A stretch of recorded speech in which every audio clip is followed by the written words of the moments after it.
Good morning and welcome to KTZed Redemption, a Turn Some Pages Productions production.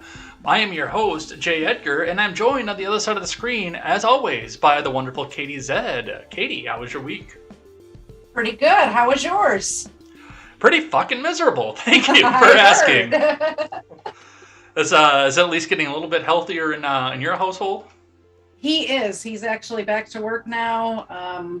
No more COVID symptoms. Still a little sore throat from the scratchy throat and coughing before, but we're good now. So you have that to look forward to. It's been about a week and a half.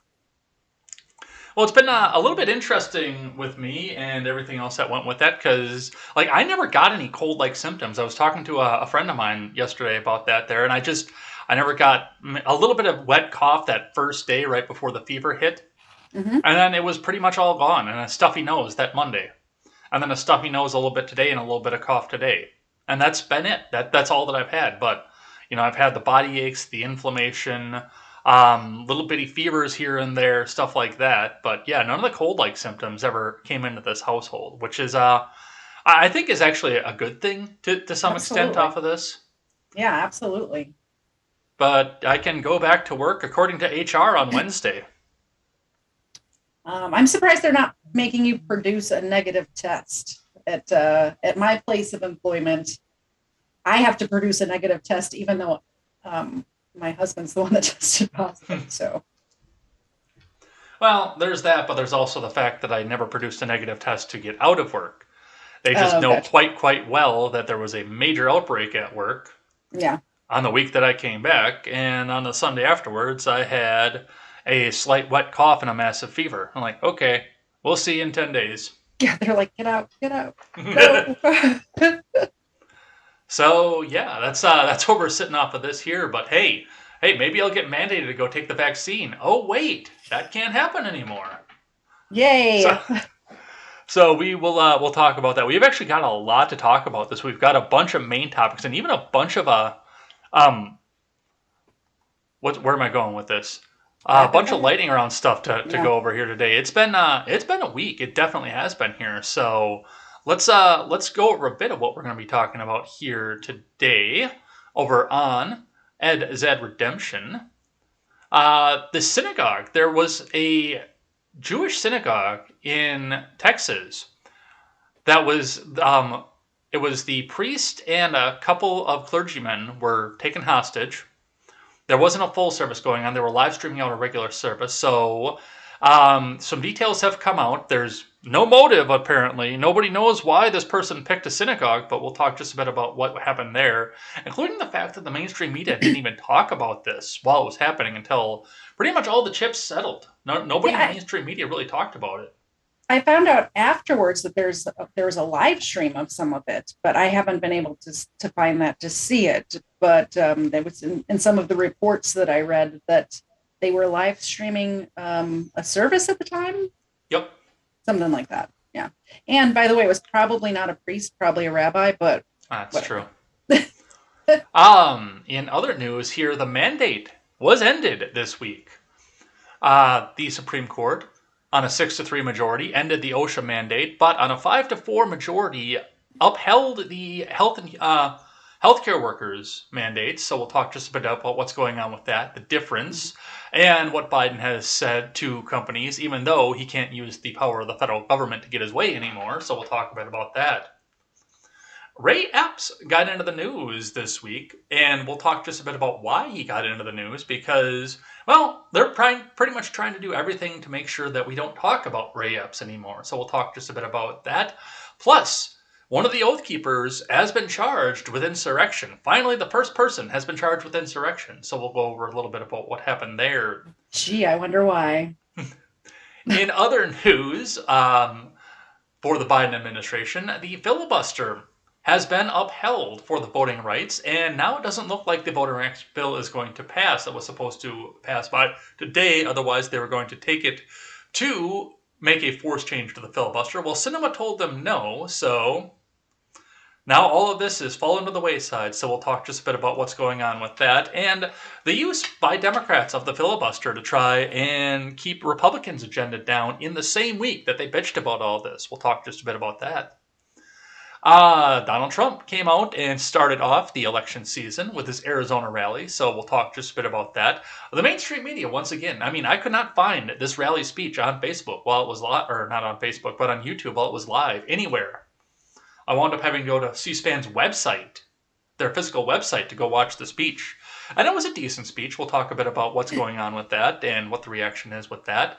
Plus, we will have the inflationary index, 7% year over year on consumer prices and almost 10% on producer prices. So we'll talk just a bit about what's going on there, who gets hurt by this. In this case, it's everybody. Plus, we'll end out with a little bit of surprise stupidity coming out of my neck of the woods this week. It is going to be all this and more over on KTZed Redemption. Thanks for checking us out live over on YouTube, DLive, Twitch, Periscope, and Twitter. Thanks for checking us out on all these platforms. If you can't catch us live, catch us back on demand over on YouTube and over on BitChute.com, where we transmit all of our streams. You can find us on demand over on the audio platforms, iTunes, Google Play, Spotify, Stitcher. You can take us on the go. You can take us at double speed if you really want to, and get your dose of KTZed Redemption on the go. So go and check that out, and make sure you go check out turnsofpagesproductions.com, where you will see great shows such as Contemporary, The Daily Ignoramus, The Breakdown with Birkenhoff, The R-Rated Conservative, the new upcoming show with Britt and Sean Hickman. I'm looking forward to seeing that come up, and The Porch Boys as well. All great shows. Check them all out. Check every one of them out. They're all great people, and we will get a fundraiser launch to help us finish out the remnants of the money that we need to go and get everything started. So go and check that out. Well, I think we got to get ourselves right into it here because there's a lot to go over here. So let's get started, shall we? Where is my lightning round tab? There it is. Let's get into it. Let's get this up here. There we go. Starting with the Daily Wire, the 911 call was released from Bob Saget's death this week. And for the most part, I mean, I'm going to play this, but there's really no point because probably 50% of the call that they put on the Daily Wire was redacted at this point, in spite of the fact that it's public record where this happened.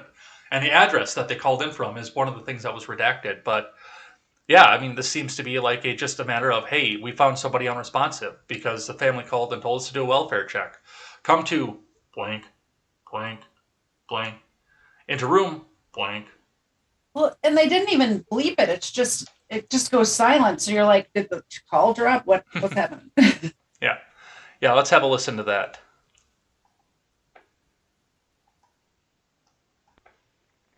911. What is the location of your emergency? Good afternoon. I'm calling from the... What is the address?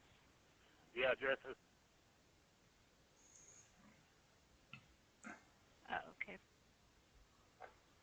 Yeah. Okay, and what's going on there? We have an unresponsive guest in a room. My officer is telling me that there's no pulse and the... Okay, what room number? He's in room... Okay. Non-responsive, not breathing? Yeah. Not responsive, not breathing, and no pulse. Okay, stay on the line for medical. One moment. And then, of course, medical comes in and... they say a lot of the same thing, and a lot of it gets blanked out. So, no real details now as to what the cause was behind any of this, but now at least we're having a conversation and some of the details are released. I am curious as to what the COD was on this one. I had to guess. I'm going to say heart attack, and they're never going to say it's related to a COVID shot or anything like that. Yeah, well, I guess we'll see what happens. Looks like you have lost control with the canine situation. She does what she wants. She's more popular than I am.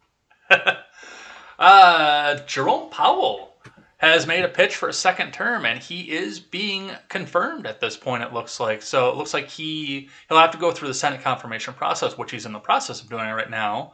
But his big pitch for a second term is America can't afford runaway inflation. Let's look in with CNN Business.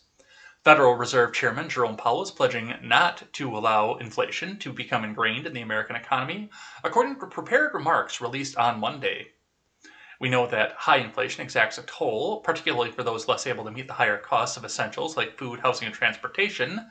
Powell said in the remarks released ahead of his confirmation hearing on Tuesday. With all of that being said, we have all of this out there. And I mean, he's absolutely correct on this. So we'll be talking about later on in the program on a main topic of just how devastating the inflation has been. But of course, Elizabeth Warren has jumped up to the front of this to tell us that Jerome Powell is the most dangerous man for the economy ever to live. Senator Warren aggressively lobbied against reappointing Powell, arguing that he's gone too soft on Wall Street and that makes him a dangerous man for the role. What's your take on this one? Sorry, I'm having some technical difficulties over here. Uh-oh. I can't.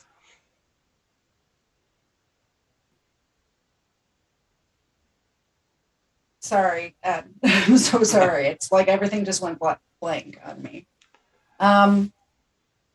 This was, I mean, do you ever trust anything Elizabeth Warren says or what she, like, I just want to say the exact opposite of anything that she wants, just because she is who she is. So. But she's got those high cheekbones. Yeah. She must be a Cherokee. I forget the percentage on that test, but if I recall correctly, it was very low. 1,024th. Yeah, that's what it was. Okay, I think I got it back now where I can see. All I could see for a minute was just you and I. I couldn't see like what was going on. Like the screen share. Sorry, I got it back. All right.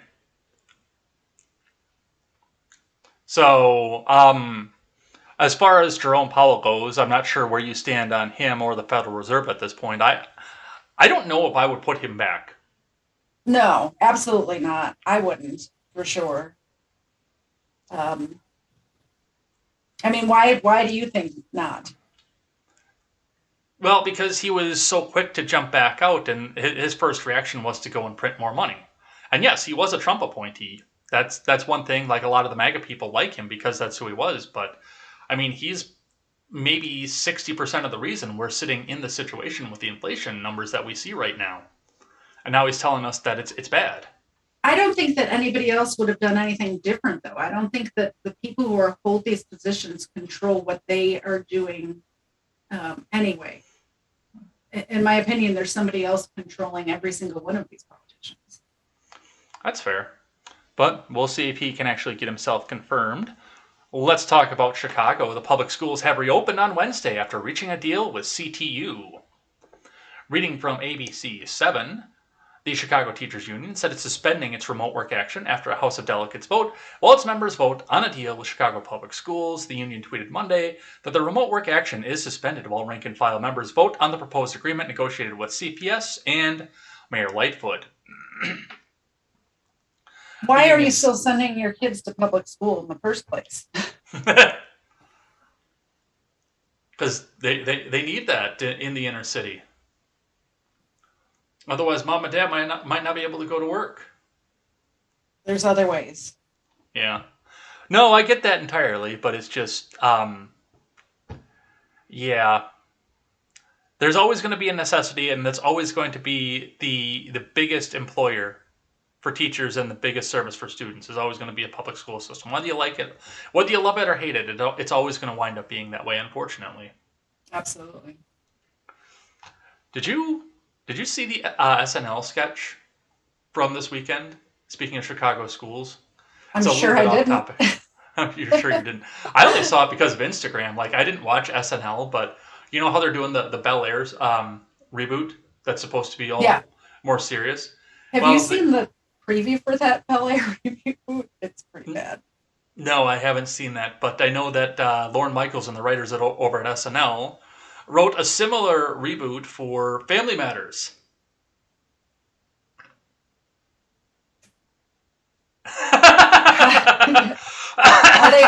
I mean, if we're recasting all of these roles, is it Family Matters but with all white people? Like we're doing opposite day? Well, no, it was a joke thing, obviously, because it was on SNL. But But yeah, that's what they were trying to do was, and one of the actual lines in the sketch that they did on SNL was, what was it? One of the least likely shows to be given a serious reboot, or the least wanted. Kelly Shanine Williams put it on her Instagram. That's the only reason I know about it. The girl that played Laura Winslow. Oh, okay. So that's what we're seeing coming up out of the Chicago public schools, and yeah, it's time to get out of the city first, and then start getting your kids out of public schools. There's a Christian. I grew up in Chicago. I did not go to public school. There's a lot of Catholic schools in Chicago, but there's other Christian schools and other alternatives. Well, we'll see what happens with that. From the Blaze, reporter Peter Ducey presses Psaki on 500 million missing COVID tests. So if you'll remember, the story was, at the beginning of all of this, was that Biden was going to go out and buy 500,000 COVID tests right off the bat, so he could send them out to all the rest of Americans so they could start getting tested for his vaccine or test mandate. Well, I know I haven't checked the mail since after New Year's because, busy week of work and then sick over and over again, but I guarantee you there isn't one in there. It was amazing to me that he did not order them sooner. First of all, people needed to get tested if they wanted to get tested before they went to Christmas and to New Year's parties and, super spreader events, that sort of stuff. That this needed to happen ahead of time. And he delayed on ordering them or finishing the order or whatever, however he gets them, however, whatever process that needs to be done. And I'm sure for the government, it's a lot of red tape, and they needed to get that done in probably October, maybe even the end of September. That didn't happen. Now he's saying that, well, they did order them, but for afterwards, which it's too late now. Everybody's already sick. And this Omicron variant isn't killing people. So what does it matter? It's the only reason you need them now is to go back to work, in my case, or to travel. So it was fucked up the whole time. Like, he never got it right. So it was a clusterfuck. And I do believe that he ordered them and they got delivered somewhere. I don't know where they are, but they got delivered somewhere because you can't find them in the stores anymore. Not to my house.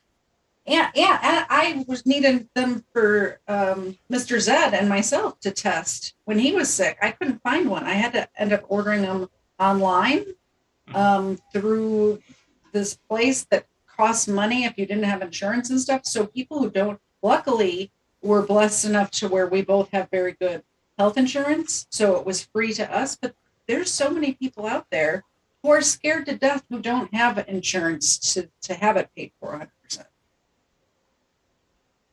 Well, we'll see what happens with that. This one was almost surprise stupidity for the day. American Airlines apologizes about pilot with "Let's Go Brandon" sticker. Reading from the New York Post, American Airlines went viral after responding to a Twitter user Saturday who complained about a pilot because he had a "Let's Go Brandon" sticker on his luggage. A Twitter user has since made her Twitter account private, took the picture of the sticker, and sent it to the airline asking if they accept cowardly rhetoric on their crew luggage when they're in uniform. "We are not the only passengers who noticed and were disgusted," the user added. The official Twitter account of AAA responded to the user's public complaint, tweeting, "Thank you for bringing this to our attention, and we want to get this to the right team. Please DM any additional details." Now, with this being said, American Airlines did permit BLM propaganda and pins on pilots' luggage, LGBT on their people, as well, I believe. LGBT, rainbow stuff, on all of that. And I don't agree with that either. I don't agree with any of this. If you are in uniform, representative of a company, you should be devoid of all political statements all the time. Absolutely. Unless you are in a specifically political environment. So that goes for "Let's Go Brandon" and that goes for BLM. Yeah. These pilots should be devoid of all political statements at this point. I agree, but if you're going to allow one, you need to allow the other. And also, I just want to get this out there. Never apologize. Why? Why are they apologizing? They needed to just tell this person, here's some free Sky Miles or whatever it is for American Airlines, and move along. No public apology needed. Just right. And really, no Sky Miles for her either. Shut up. Fly different airlines if you don't like it. Exactly, but well, still, I guess we'll see what happens with that and where that goes. NBC News brings us Republican Glenn Youngkin is sworn in officially as Virginia's governor. Coming to NBC via the Dissociated Press, striking a tone of bipartisanship and optimism, Virginia's new Republican governor, Glenn Youngkin, pledged to restore trust in government and restore power to the people as he was sworn into office Saturday in Richmond. Now, Youngkin did also get out ahead of the news and signed immediately a series of 11 EOs banning things like masks in schools, vaccine requirements for state employees, and CRT, all three of which have caused the mainstream media and the left wing of Twitter to all be up in arms with him over this one here. So what have you seen about the first 24 hours of Glenn Youngkin's governorship? Virginia is already better off. I mean, tenfold they're better off. All of these things that they've been fighting about, he's just going to put his foot down and make it all right. So good for Virginia. Yeah. And you know what? If people don't like it, they can move. There's surrounding areas very close that they can just scoot across the border. They could go into DC proper. Absolutely. Which I'm if sure you don't like the... freedom, have I got a place for you to live? I've gone from DC into Virginia once, and it was over the Francis Scott Key Bridge. That's the only time, and well, I've gone from Virginia back into DC for the same way, coming back from Florida there. But I also remember being at a certain person's house in Washington DC, and kind of standing outside in the middle of the day as I was packing up and getting ready to leave out. And I'm like, yeah, I don't know how deep into DC we are. And he looked over and he says, "Well, you see that road over there? If you cross the middle of that road, you're in Maryland." It's pretty close. So it was 18 feet from Maryland. Yeah, that's how I grew up in Chicago, and not Chicago suburbs were 6 houses away in one direction and 3 blocks away in the other direction. It's just right there in the corner. So that's what we see coming off of that. And yeah, if these people, I'm sure that Muriel Bowser would give them all the boot that they want. From the Blaze, Biden says, "This looks stupid," as he removes his face mask while speaking to reporters outside the White House. Here is the clip. I've been able to do, as I'm able, this looks stupid, I've been able to generate significant federal help.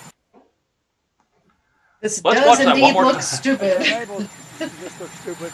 I've been able, this looks stupid. I've been able, this looks stupid.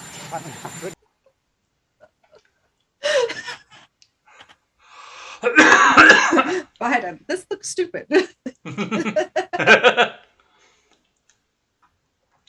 So that's what we have of this. Even Biden has gone against the mask at this point.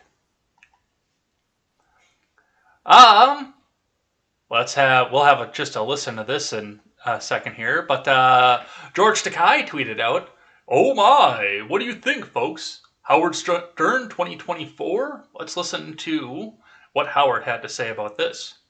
"I think I'm going to have to do my civic duty and run for president." Famed shock jock Howard Stern floated the idea of running against former President Trump in the event that he runs again in 2024. My comments about Aaron Rodgers were like big news that I think I'm going to run for president. I think I'm running the country. I keep quoting you about everything. I know. If Trump decides to run again, you have to run against him. That's my plan. I'll beat his ass. I told Beth, I said, I think I'm going to have to do my civic duty and run for president against Trump because... Okay, my first real question about this is, do you think that he could stand a chance with all the censoriousness of the leftoids at this point and everything that he has said over his career? I remember how up in arms it was. And I was fairly sheltered growing up. How up in arms the thought was of me listening to Howard Stern when I was a teenager, 13, 14, 15 years old. He has said crazy shit. Fuck, he made love to a woman through the woofer on her speaker, on private parts.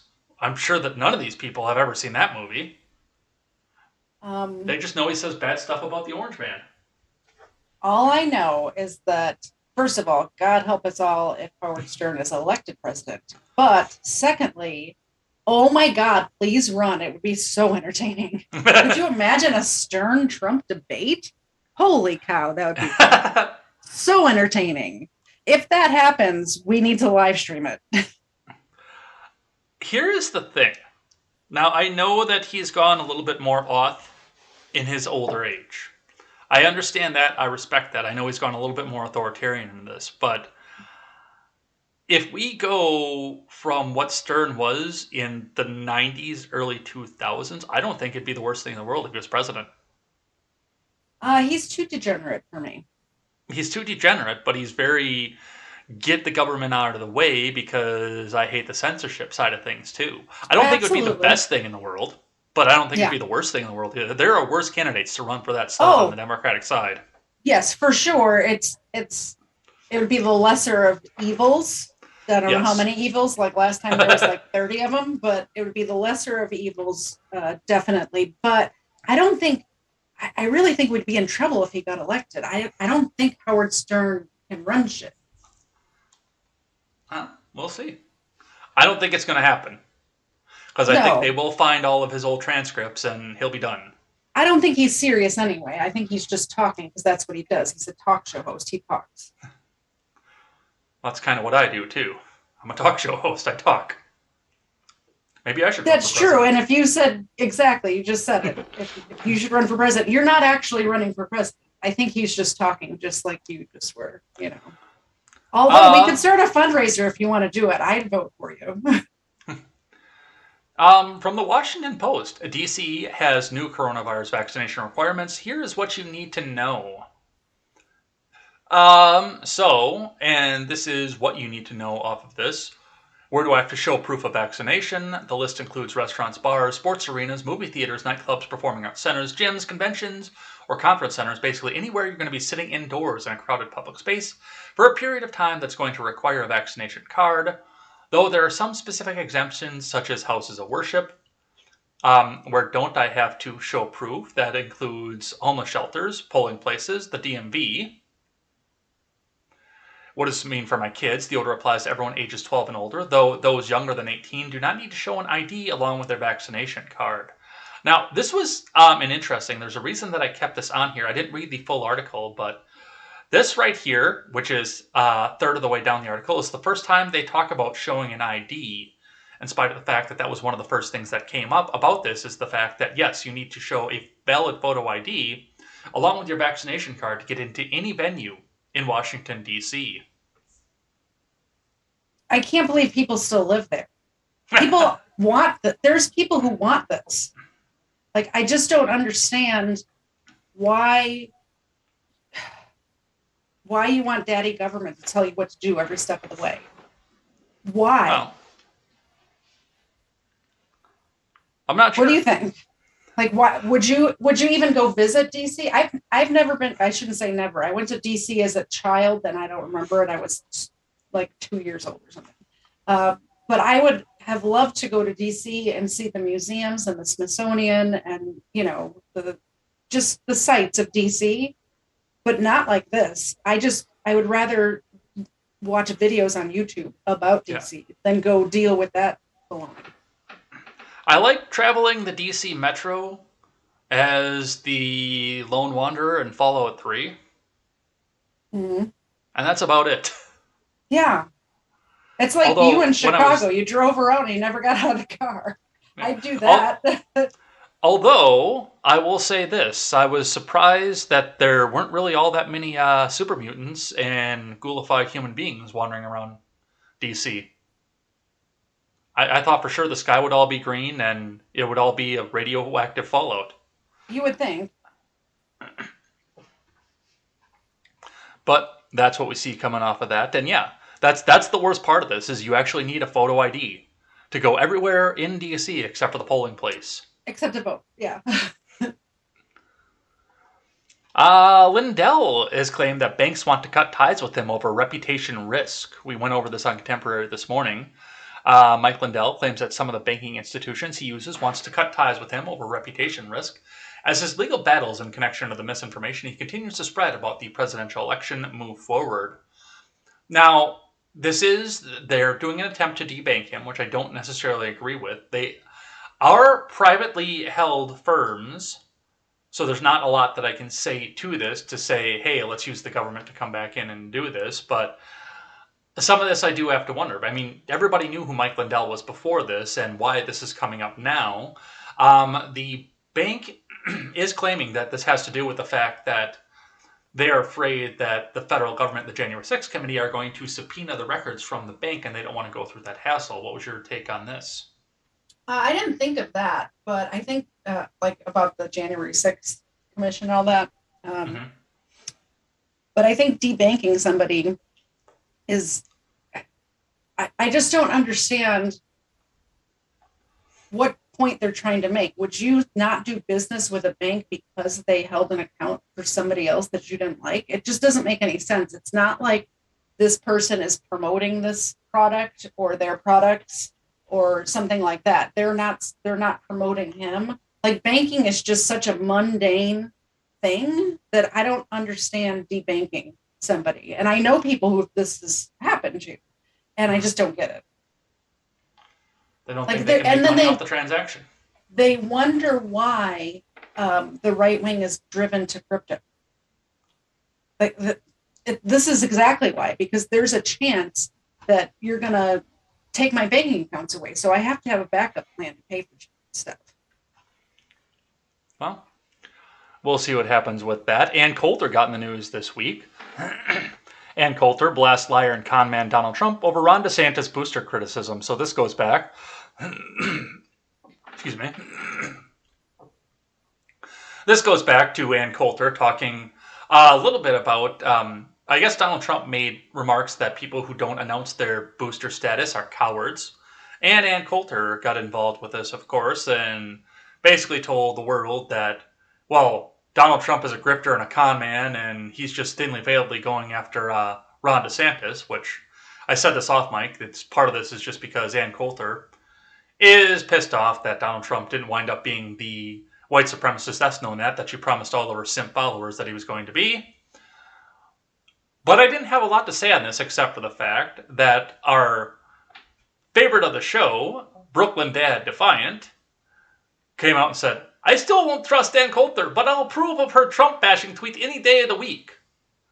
At which point I quote-tweeted out and I said, well, that's because you have no principles. All you do is care about people saying Orange Man bad, and also how much did this tweet cost to the NC? Absolutely. Also, Ann Coulter, I think, just wants eyeballs on herself, so it doesn't matter what she's saying. She's somebody that I used to respect an awful lot, and I don't know if it's my surroundings changing or myself changing, but I don't respect a lot of these people that I used to put a lot of stock into. And I think it might be me. I think she's doing the same stuff she's always been doing. Yeah. Yeah, I could see that. I've changed my mind on a lot of these people too. So I understand that entirely, but yeah, this guy's pretty soy, and like I said, all he does is whoever says Orange Man bad the loudest, he gets on board with, even if it's a white lady ethno-nat. By the way, that was a very good soy voice. I liked it a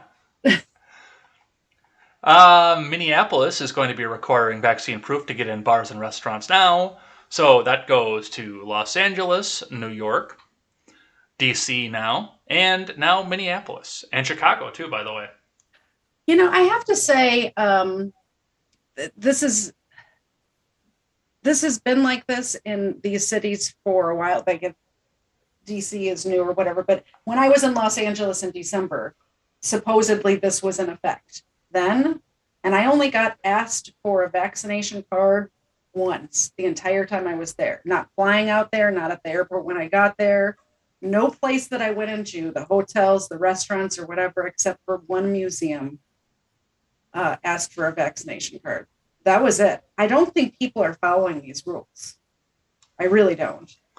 Yeah, I could definitely see like the Metro tent. Well, no, the Metro tent is closed. Whatever they call the new stadium now, but I could see that in Minneapolis asking. But like the Thai place that I went No, to eat when I was in they when don't I was in care. high school and we went out and watched the monster truck rally at the Metro tent. I guarantee you, if that's still running as a Thai place, I could walk in there right now and If you say, "You owned a want some rice with small, that?" yeah, if you owned a small business in one of these cities, or a medium-sized business, or a large business, would you ask people for their vaccination cards, or would you maybe cursory ask, and if they don't have it, be like, just all right, go, whatever. You know, That's what I would do. hell, when the mandate was in place in Wisconsin, the meat store in town here, Hmm. you walk in there, everybody's got like a bandana or something hanging around their neck or something over there. Nobody's fucking wearing one. You walk Yeah. in there and a couple people kind of half-heartedly throw it back up and like, no, Hmm. we don't actually care. Get your meat. No, nobody here in Georgia cared either. I never wore a mask unless an employee of the business I was in asked me to put one on. And that happened, I think, twice. And it was like a kid, a very young person, maybe not a kid, but a 20 something who was just following orders. They didn't care, but the higher ups at Home Depot or wherever it was told this kid who makes $9 an hour, you have to ask people to put a mask on, and that's what they did. All right, a little bit of a white pill for you off of this one. 3 children fell into a frozen pond in Colorado. A woman went out and saved all of them. Dusty Talavera, 23, was inside her apartment in Denver on Sunday afternoon, watching children ages 4, 6, and 11 play outside in a frozen pond. Seconds later, she looked again and saw the children fall in. Next thing she knew, she was out in the pond. Instinct was to go outside, Talavera said. At a Monday news conference, before I even realized it, I was out there in the middle of the pond.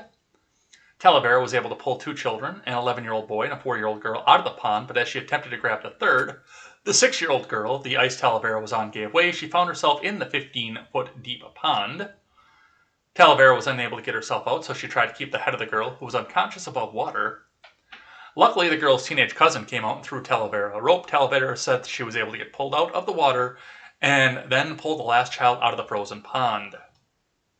So, and you love to see the instinct too, the maternal instinct. I mean, I don't think that these were all of her kids, but No, I don't think any of them were her kids, were they? I don't I think so. she's No. just a neighbor. But that's amazing. This woman needs, I want to buy her a beer. I want to hang out with her. She seems like a good person to be friends with, for sure. Absolutely. Like very selfless. You love to see it. You love to see it. Frozen lakes are no joke. I don't know if you've ever fallen through the ice. No. I have. Luckily, it was only up to my waist, but that's scary, and it hurt. Like the cold water actually hurts. It hurts your skin. It's like daggers in your skin. So I can't imagine the pain that she went through to save those kids. But good on her. And yet Bravo. people do the polar plunge willingly every year. Yeah, well, those people are psychos. RNC threatens to prohibit future nominees from participating in commission-run debates, which I think is absolutely fantastic. From ABC, one second.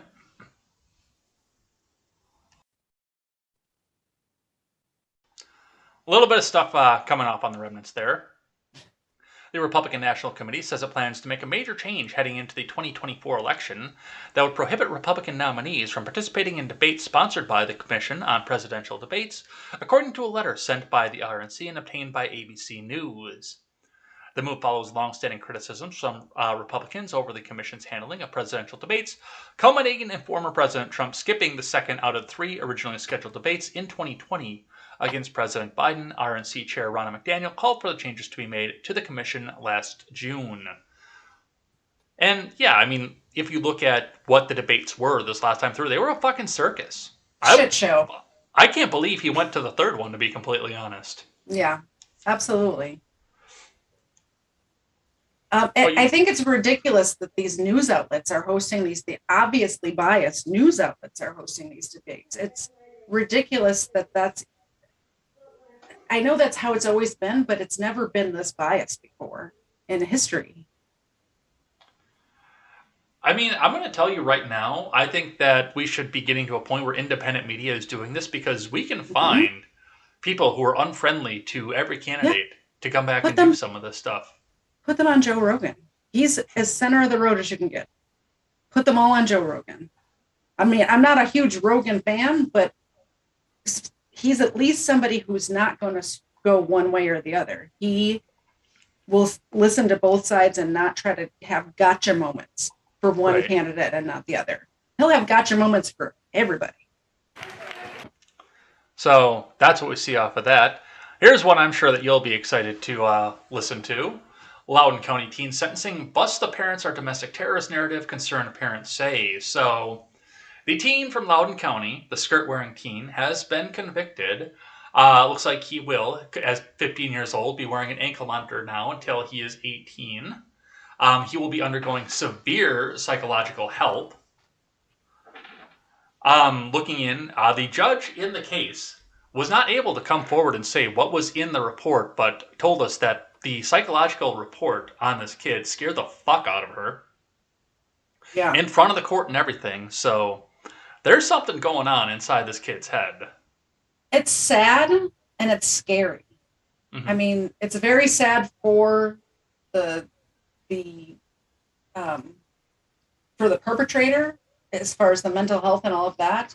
But it's terrifying that this person was just out in a school to do whatever they wanted to whomever.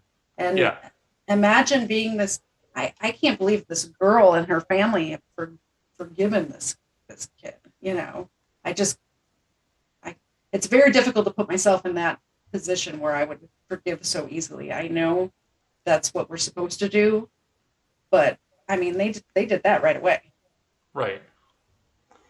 Yeah, I don't know what's going on with this, and I don't know, like I said, like you said, the girl was one of the leading charges to make sure that this kid didn't go to prison or have some major setbacks, and she was the one who came out and said, okay, I forgive you, just let's get this kid the help that he needs. So she texted him that same day or the next day or something like that. It came out in the court proceedings that she actually texted him right after the attack saying, you need help.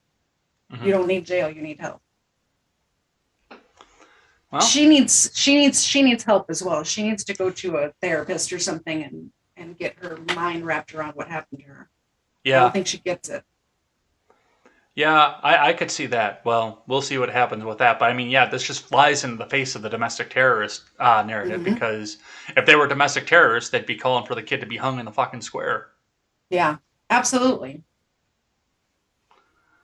From the Daily Wire, Waukesha parade attack, suspect kept driving with his head out the window as victim's body blocked the windshield. So on this one here, this guy is wound up now with 77 charges total in all of this, including all of the attempted murders, all the vehicular assault, everything else. Looks like he beat up his girlfriend right before all this happened. Yeah. Generally just a charming guy. Well, he was out on bond for an attack with a car. Like, he attacked his girlfriend with a car, which is why he was in jail, which is what he was out on bond for. So this guy, first of all, should never be able to drive again. But if he gets out on bond or something like that, or, you know, whatever, but he needs to spend the rest of his life in prison. It's a possibility that he's going to, especially given the fact that one of the people was a kid. And they don't really go, that's not really a friendly thing to tell your fellow inmates, is that you killed a kid. No, and he won't. He's not going to announce that. They'll find out, though. They always do. They'll find out. I know Ron Helton was one of the people out there that said that he would like to, if he had money, he would raise the $5 million to get this guy out in bond and let him have a discussion with the parents. No, you know, I love Ron Helton. I don't even know if he's here tonight, but I can't get behind that. That's all I'm going to say about that. I can't get behind it. let him go have a conversation with the parents of the kid that he killed, or the families of the old ladies?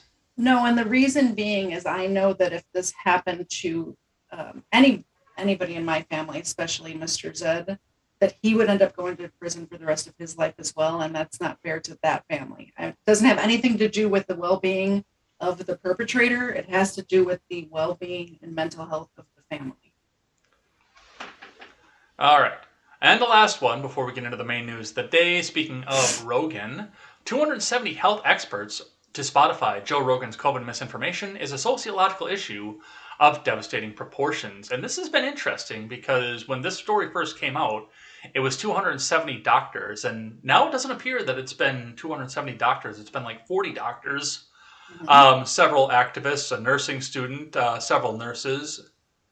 But it hasn't been 270 doctors coming off of this. But the interesting side of the story is that so many people have been trying to get the Rogan podcast taken down off Spotify since he got his Spotify exclusive deal.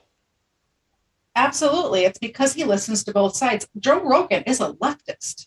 He's not on the right. However, he will listen to anybody. He will take all people's thoughts and ideas into consideration. And they don't like that. They like their little echo chamber where everybody agrees with them. They can't stand the fact that he lets people speak their mind on a platform that's so large. But Dr. Malone is spreading dangerous vaccine misinformation. Ridiculous. And so is Peter McCullough. If you're too dumb, like, let's say, for instance, or let's just say hypothetically that it was misinformation, which it totally was, Susan. Absolutely misinformation. But let's just say that it was. If you don't think that your people are smart enough to figure that out, then you need to do some introspection on your side and figure it out. Because I've heard some crazy leftists on Joe Rogan, and I'm smart enough to be like, oh, that's a dumb idea. I don't agree with that. Like, that's all it takes. Well, that's what we see off that. You want to catch us up a little bit of live chat here, and then we'll go and talk about the synagogue? Yes, I can do that. Let me see where we're at. Oh, we're going all the way back up to the top. Number 2 is here. Grant is here. I don't know if he was saying he's late or we were late. We were a little bit late. Well, we had to get our shit together. It's only the second show, guys. Give us a break. I'm here. Hello, friends. Grant commented, and number 2 commented on Zena, who's on the floor now. She didn't want to stay in frame. And I will definitely give Zena pets for you after the show, number 2. Life to the Max is here. Hi, Life. C2K is here, which is a friend of mine from another live chat that I am in from time to time. I don't know if you're still here, but he is from across the pond, so listening in from England. And Luke is also here. Randy's here.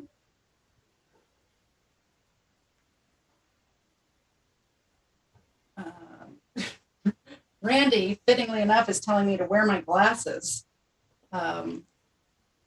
So I have that knowledgeable librarian look. Also, so I can see. I haven't had an eye exam in a year. I've been waiting for my insurance to roll over so I can get another eye exam, and it just did January 1st. So very soon I will be able to see again, I promise. Randy's talking about Elizabeth Warren, that she's not Native American. But those high cheekbones.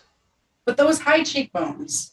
and her mother said her heritage.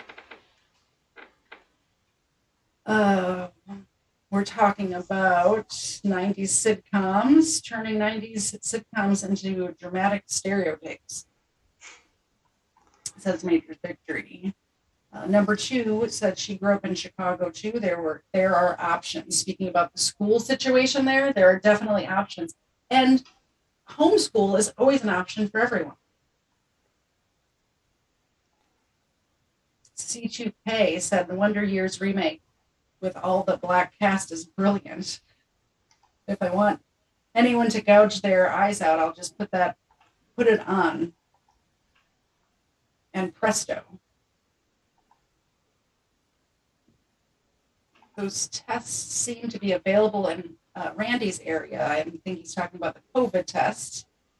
He's been thinking about buying as many as he could and selling them on eBay. Randy, if you can get some of those COVID tests, at least a couple of them, I will purchase them from you and even pay for shipping, because you can't get them here in North Georgia at all. The rapid tests where it tells you right there in your home, those are unavailable in my area.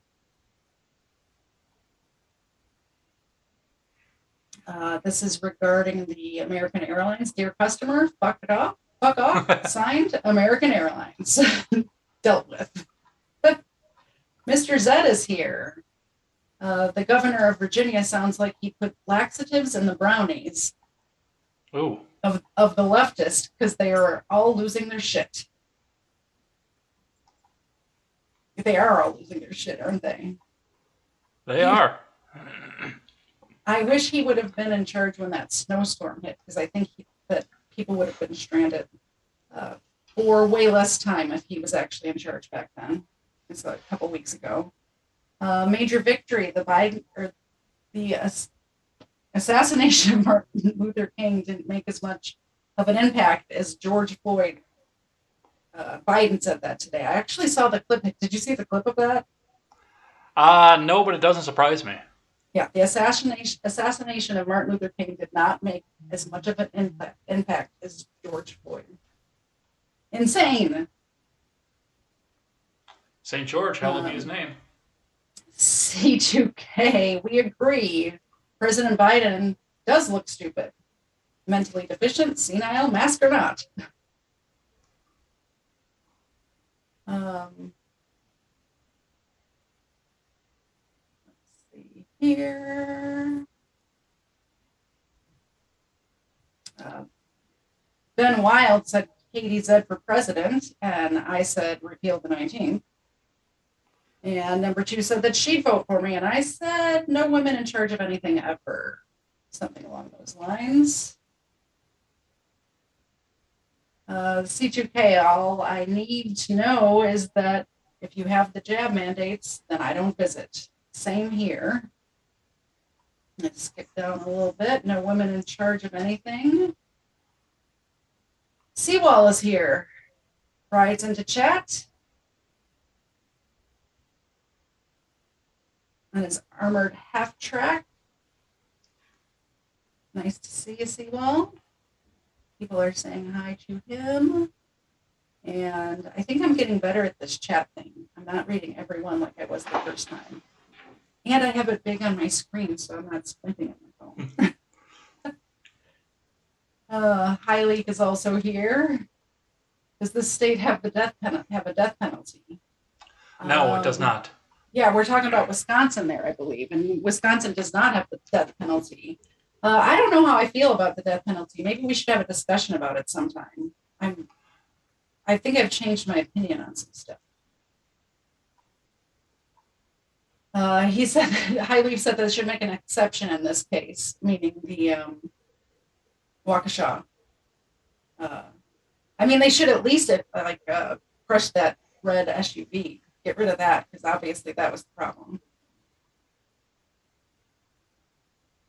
Grant said Ann Coulter has been pretty consistent. Her turn on Trump is over the same issues she's always talks about him. My issue with her is her lack of effectiveness. That's very true. She's not really effective at all, especially not anymore.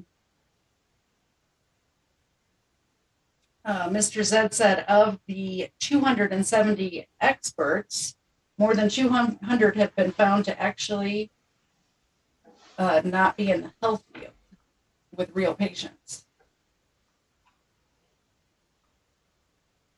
And Highly said Biden saying that George is more of an impactful death than MLK. Highly said, so they are using MLK to push voting rights. I believe so. Absolutely. Highleaf wants a wrench. He just got one. Highleaf, you have a wrench. I'm not in charge of the wrenches. I have no power here, and we are caught up on chat.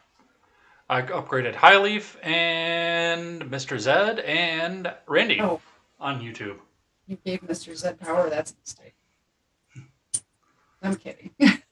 All right, let's talk about what happened in Texas over the weekend here, which has really kind of been a shock to me as far as what happened with this, because like I said at the top of the show, nobody really knew what was happening with this until after the fact. Now, there were discussions going around on Twitter about this entire thing. You know, as it was going on, people are telling us on Twitter that, hey, we're at a situation now where, there's a Muslim man and all he's doing, he's in there holding hostages. What do we do?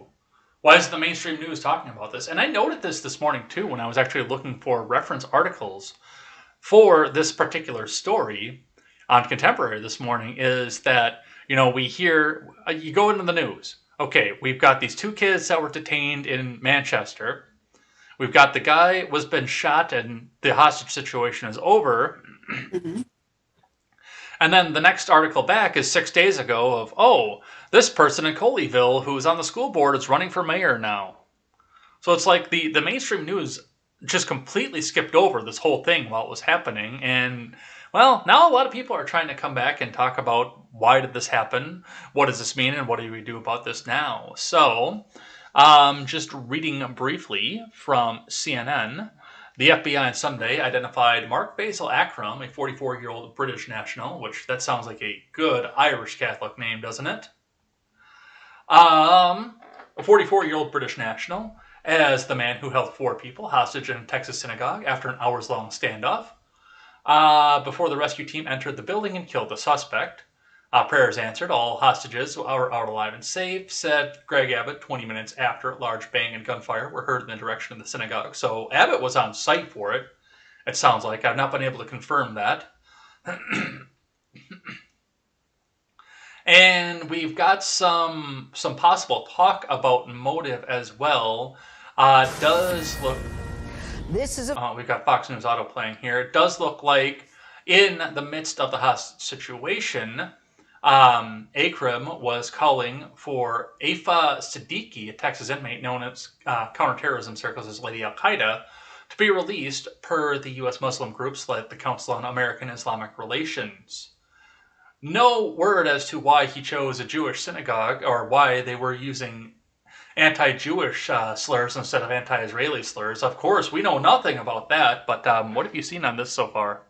I heard it was just an average British citizen who just happened to be in the area of the synagogue. Nothing to do with the Jewish people. Just a good place to, take people hostage, and he was trying to get his friend out of jail. That's all I've heard. That's all that's really happened there, right? Yeah. I mean, he sounds like a good Irish Catholic man, and nothing to see here. There's been a lot of discussion about this, and that's almost the first thing that I want to ask you about is, what do you think about the fact that in the midst of this, we had to go to Twitter to go and find out that this was even happening until it was over? That's crazy. And it seems to me recently a lot of news stories are like that, even with the volcano that erupted. I had to get information from Twitter because I couldn't, I was looking for specific information about what was happening in the moment. And I couldn't find it on the mainstream. I was getting videos from people who were in the area to see what was happening. So it's not just this, it's just whatever they decide is going to fit their agenda for that day. Whatever they think is going to get the most clicks or the most views. And Muslim taking Jewish people hostage is not part of their playbook, so they don't want to promote that. Yeah, and that's one of the things that's really bothering me about this too, is the fact that, it's... I don't know if this would have happened in a church, if this would have been even brought up to the level of anything like what we've seen here. Now, there have been some very funny details about this as well. It does look like Hakram came in. He's been in the U.S. for approximately a month at this point. He came in via New York City last month. And then I don't know. They don't know if he drove down to Texas or if he flew down there. No details have been released as to how he got to the Fort Worth area. And then why he chose this specific synagogue out of everything else. Now, given the fact that he chose a synagogue, I think we can all understand this one here. I don't think that's as much of a mystery. No, and it's crazy to me that they're trying to play it up like it doesn't. Like, people have brain cells; they can put two and two together. We know what happened here. This was a terrorist attack against Jewish people, and anytime something like this happens, it breaks my heart. I have very close friends of mine who are practicing very faithful Jewish, members of their synagogue and everything. And I can hear it when I talk to them about it, how much, even though they're here in Georgia and this happened in Texas, it breaks their heart. It just it's crazy to me that because of who, maybe I should stop talking. That might get me in trouble. I just thought better about what I was going to say, and let's just put it this way: it doesn't fit their agenda, and it's curious to me why not. All right, were you a little bit afraid that the Polish lady was looking? I mean, who knows? Yeah, and I mean, some of the organizations that have gone with this too, and I do think that this part of the reason that this was brushed aside until after it was over is, I mean, obviously CARE is involved with this, but AMP also was possibly involved with this. It's considered an anti-Israel group for expressing support of BDS and has close ties with Rashida Tlaib, who include the founder among one of her major donors and allies. So, I mean, this is a person these are organizations that have ties to sitting members of Congress on top of it that we're supposed to look at and say, no, these are the good guys, according to the news media. Yeah, exactly. Well, and it's not all news media. It's specifically mainstream news media. Mm-hmm. And all of them. There's no good mainstream news, which is why I'm so happy we're doing what we're doing here, because people need to know. You can't trust them. You can't. So there has been one other interesting development to this, and I'm sure that as things are vetted and found that they're not going to harm certain sitting members of Congress, we'll get more information out of this as it goes.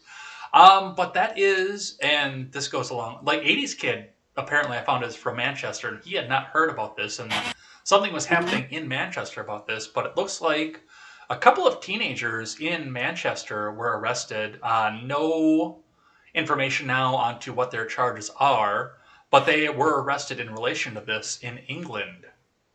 Yeah, and I'm curious. I really want to follow up with the story because I'm very curious as to what part they played in this. They're teenagers, first of all, which doesn't mean anything. There's plenty of teenagers that do horrible things.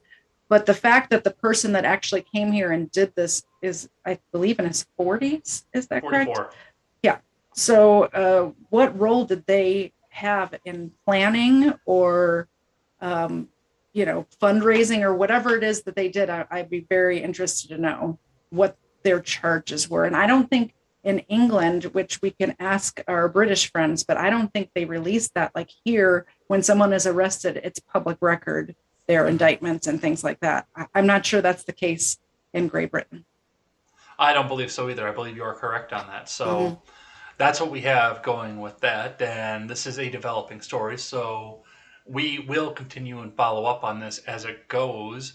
I want to talk, and I know Grant is kind of itching on the trigger with this one here. So that's actually the next one that we're going to be talking about here, Grant. I saw that off of there. Is what I thought was going to be the top story this week until this new thing happened in Texas. And that is the fact that as of right now, the vaccine mandate for OSHA companies with over 100 employees is dead.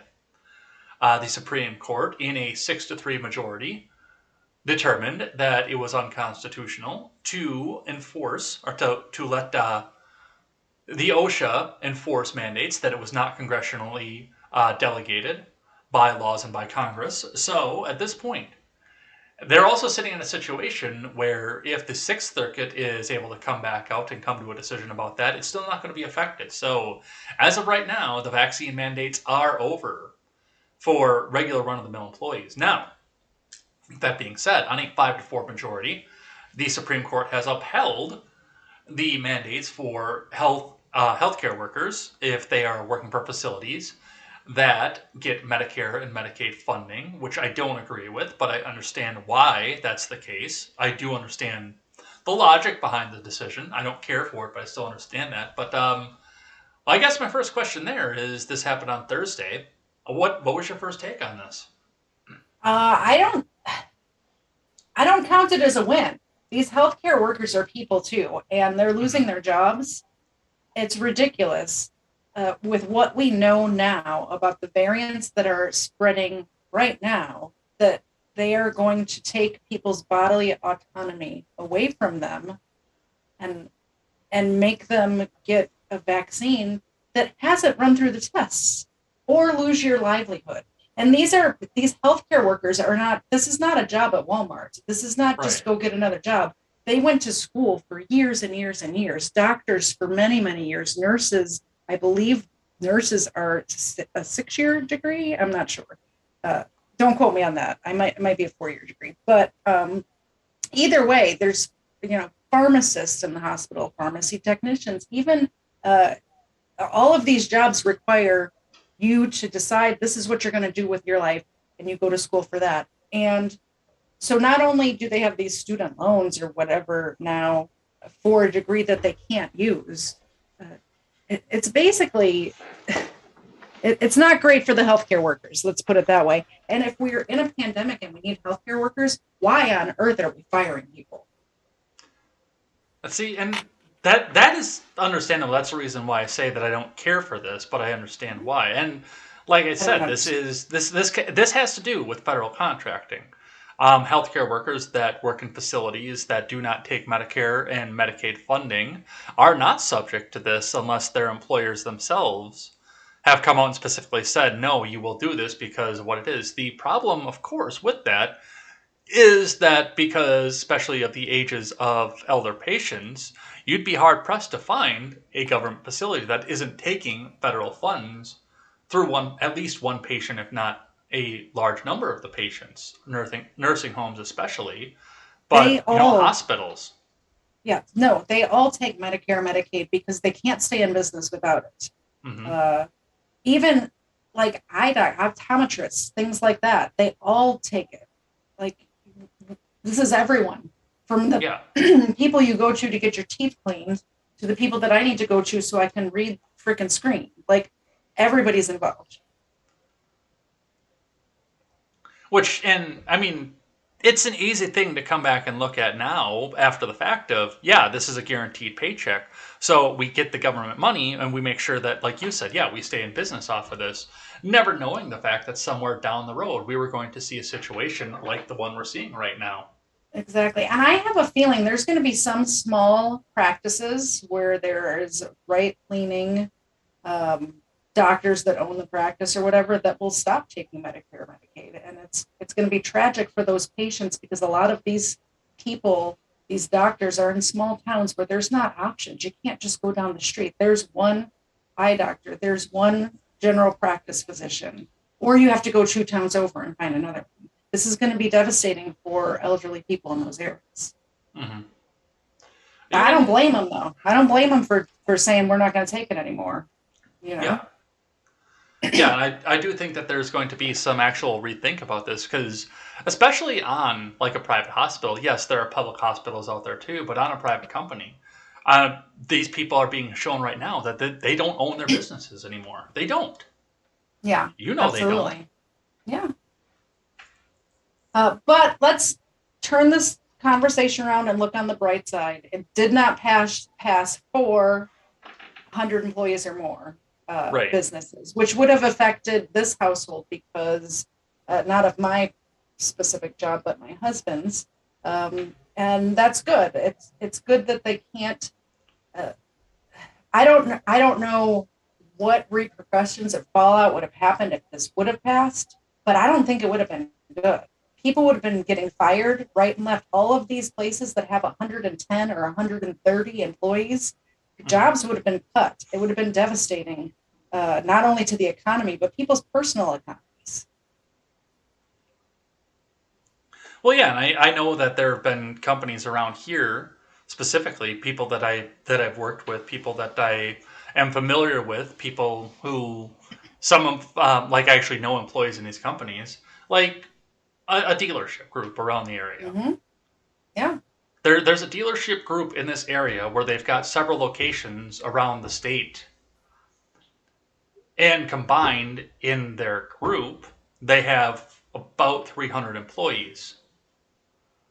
But they don't clear 100 employees at any of their individual stores. So they went out and they filed EIN numbers. Oh, for sure. For all of their branches. Yeah. They're all individual businesses now. Which is, their accountants are probably going, oh my God, are you kidding? Well, it's either that or lose all their employees because mechanics especially, are not the kind of people who are going to come out and say, yeah, I'm going to go run and get every vaccine that I need to right away. No, they're not like that. No, and these are, salt of the earth, good people who have morals and standards, and they're not going to give in.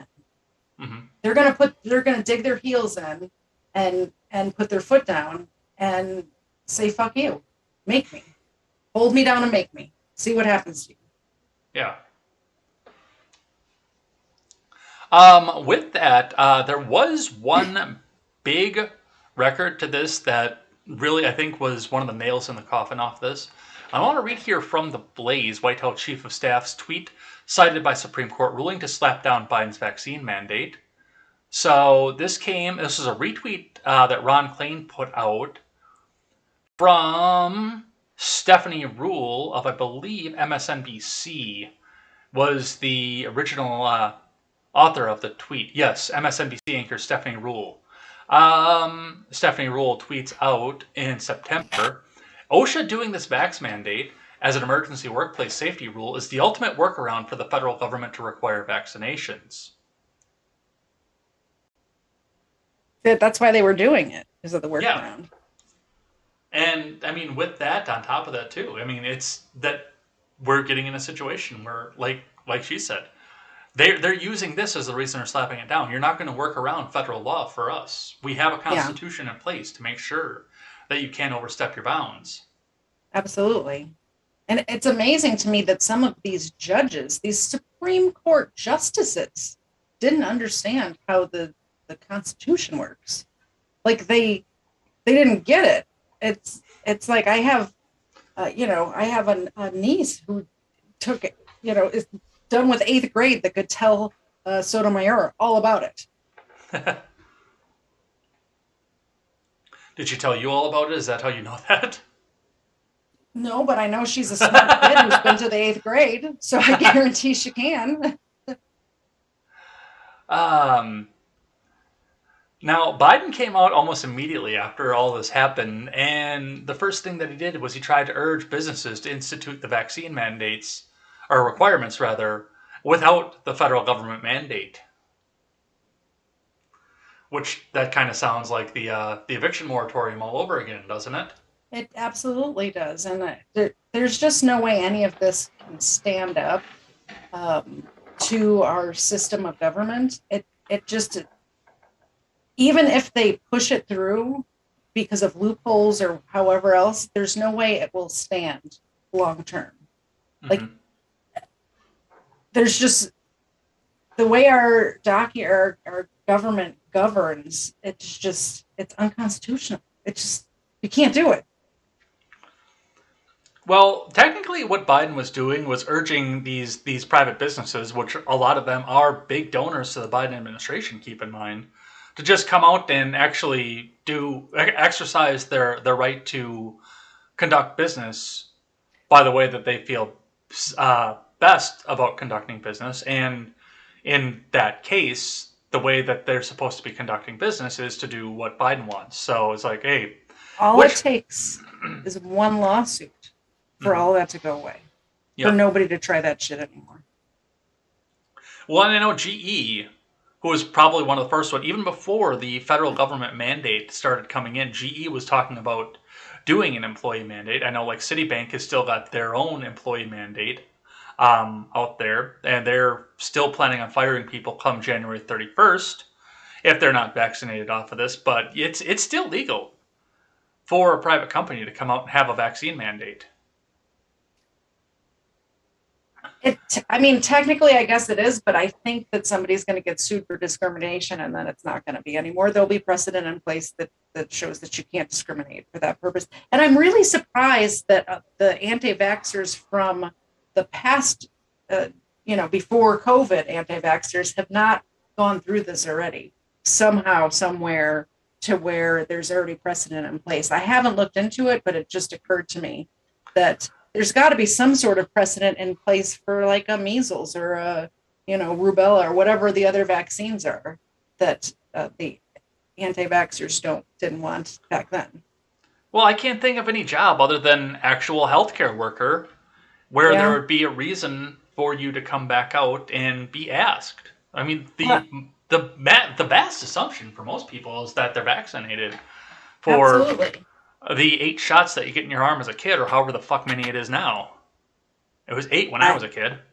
I don't remember how many it was when I was a kid, and I don't know what it is now. But it seems like every time I went to the doctor, there was some sort of vaccine when I was a kid.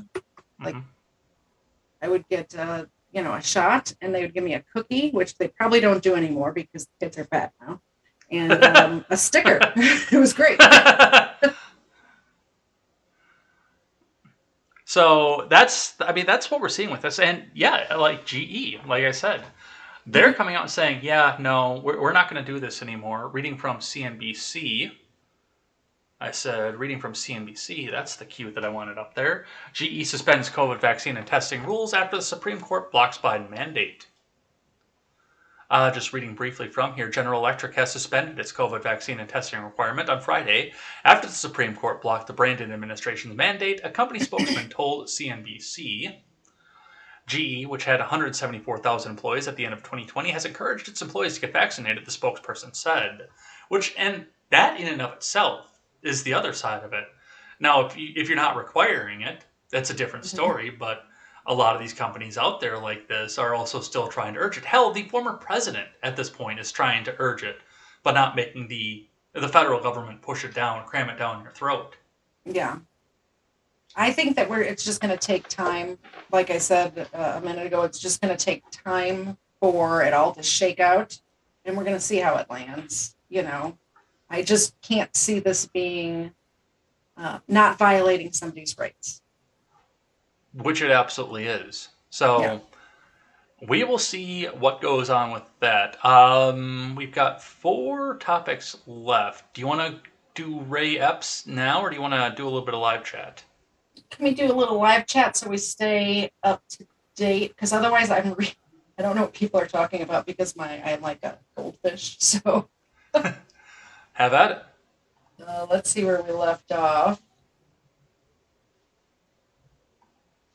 Oh, this would have been easier to remember where I left off when I left off. Okay, Mr. Zed has never had a wrench before. He seems to be very excited. He said, wait a minute, I have a wrench. Arvolt. It was just some British guy, right? Right?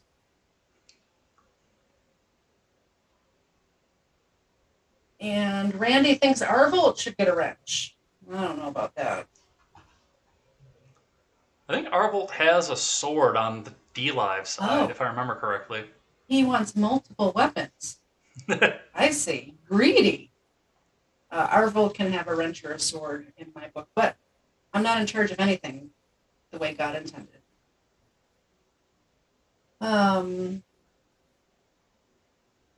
Grant is asking, did you talk about the vaccine mandates being struck down? We just did. Mr. Zed says, found a wrench on the ground and now I'm going to use it. All this power that I found, going to totally abuse it. Yeah, look out for that guy. Herbal's headed out.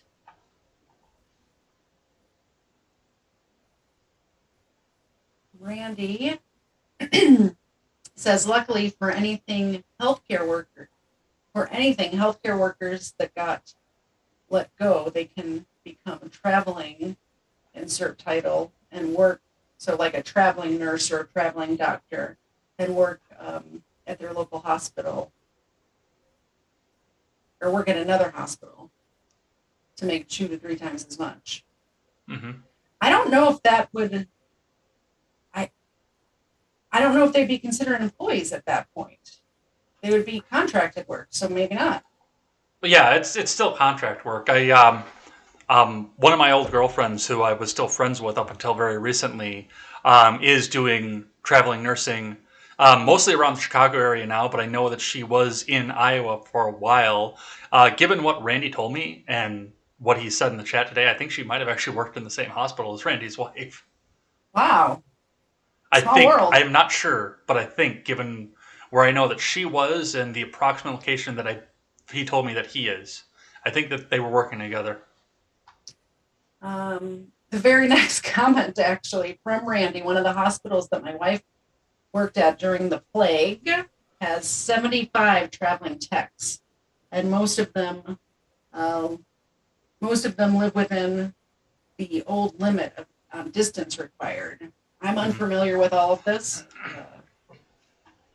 I guess you have to live a certain amount away from the hospital to be considered traveling. You have to, in order to be employed by a hospital, most of them want you to live within a certain distance of the hospital itself. Okay. So you can get there on an emergency.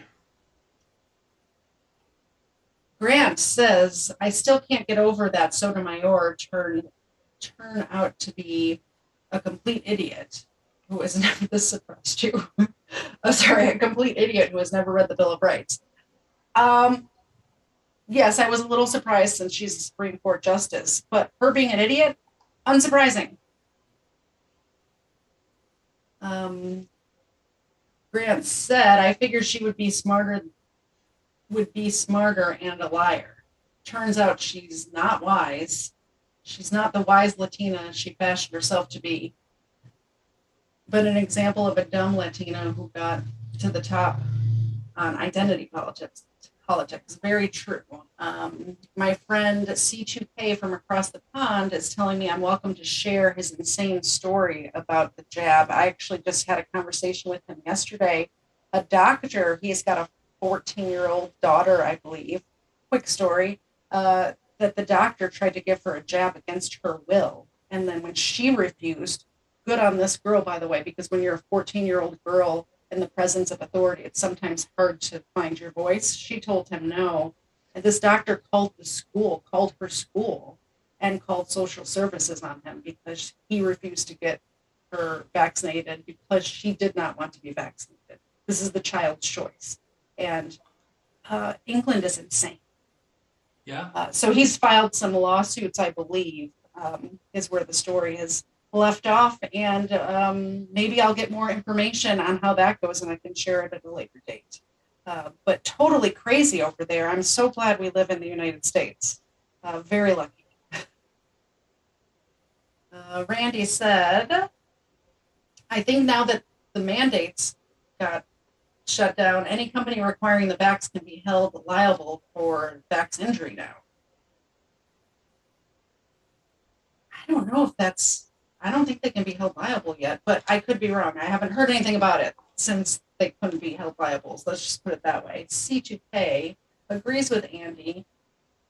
I imagine their legal defense always rested on OSHA or the upper house passing a legal requirement. They now don't have that, so they are liable as a company. I'm not sure how all that works, but that's also something that we'll find out in the future. Ben Wild. Ben Wild actually provides emergency inclement weather to nurses to the local hospital because he drives a Humvee. That's very noble of you, Ben. It's weird that you talk about yourself in third person, but I mean, we all have flaws, I guess. Can I just say there's no more hot nurse fantasies left in me? And I think we're caught up. And by the way, that is producer Pepe. That's over here. That's why I have a Pepe Le Pew stuffed animal. Oh, okay. That's why. I actually collected Pepe Le Pew stuff when I was in high school. And when he got canceled last year, I dug this one up out of storage. I was actually using it as a scarecrow because the big eyes scare the birds away, and I was using him for that. And then I brought him back in, and he's been sitting over at the side of my desk ever since. Producer Pepe. He's a good mascot. He is.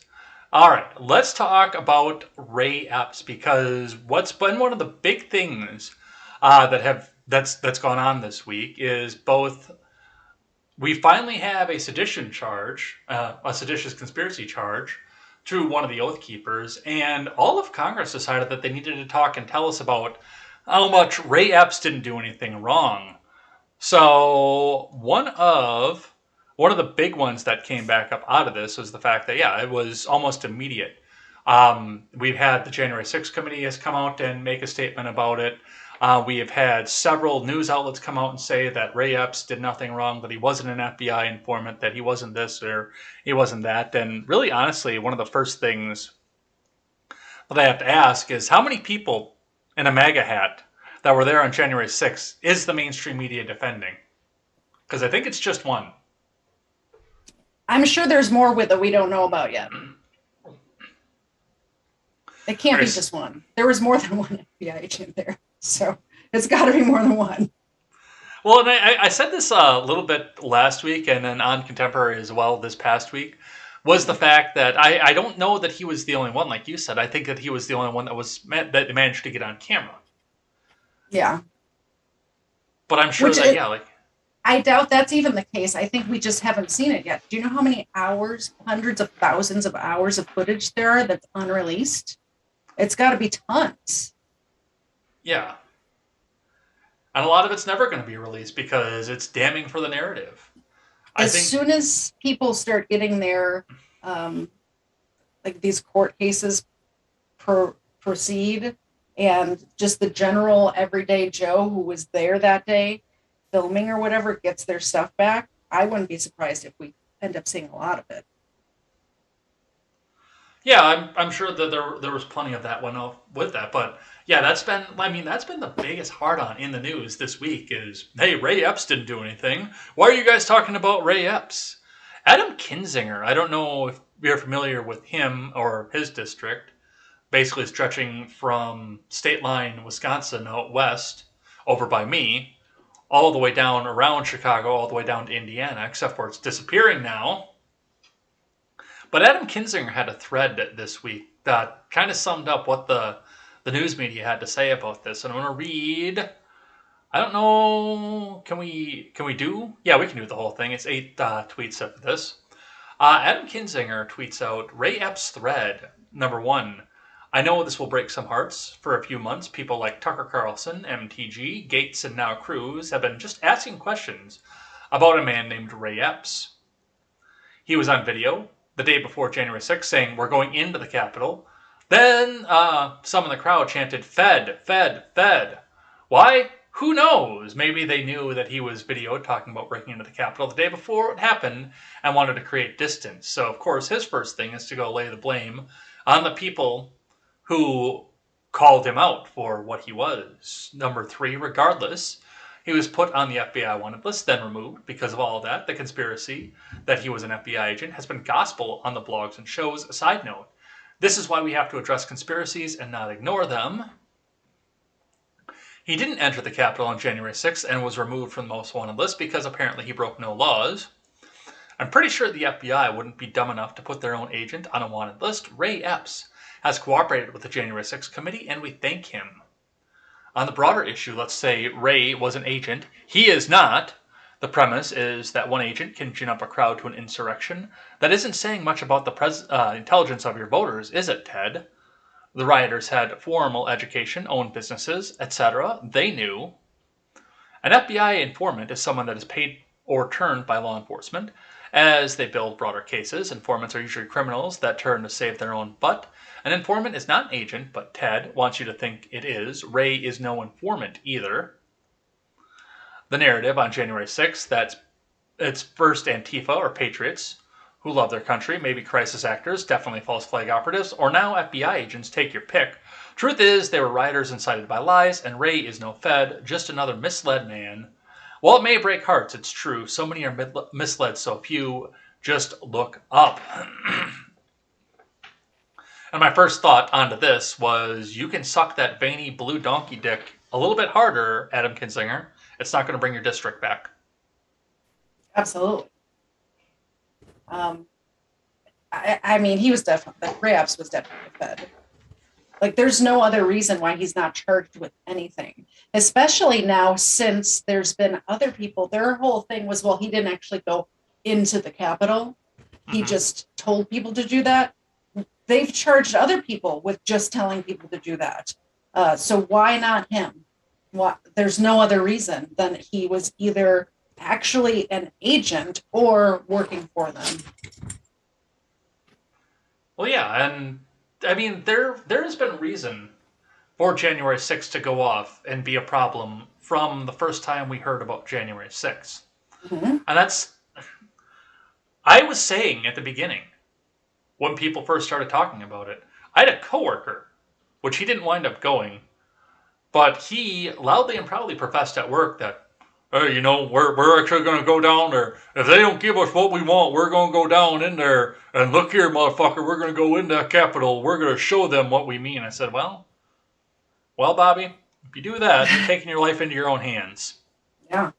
Because the federal government is better at killing than you are. And if you take the fight to them, they will prove that to you. So good luck. Yeah. I'm going to lay claim to your toolbox if you don't come back. There you go. I don't think that the people that just went in and walked around did anything wrong, especially the ones that walked into doors where the Capitol Police were holding the door open for them. I think it's insane that these people have any charges at all, even misdemeanor, like anything. They shouldn't have anything. They were in areas of the Capitol that were normally on a regular day would be open to the public. They did nothing wrong. Yeah, and I mean, even there, some of them, for the most part, have criminal trespass. Yeah. But just an entire news cycle dedicated to people like Liz Cheney and Adam Kinzinger telling us that Ray Epps wasn't an FBI agent. Stop asking questions. Luckily, we're smart enough to know that that's bullshit. There's a large portion, a large slice of the American people that are not that smart, though, and that's the part that worries me. Yeah.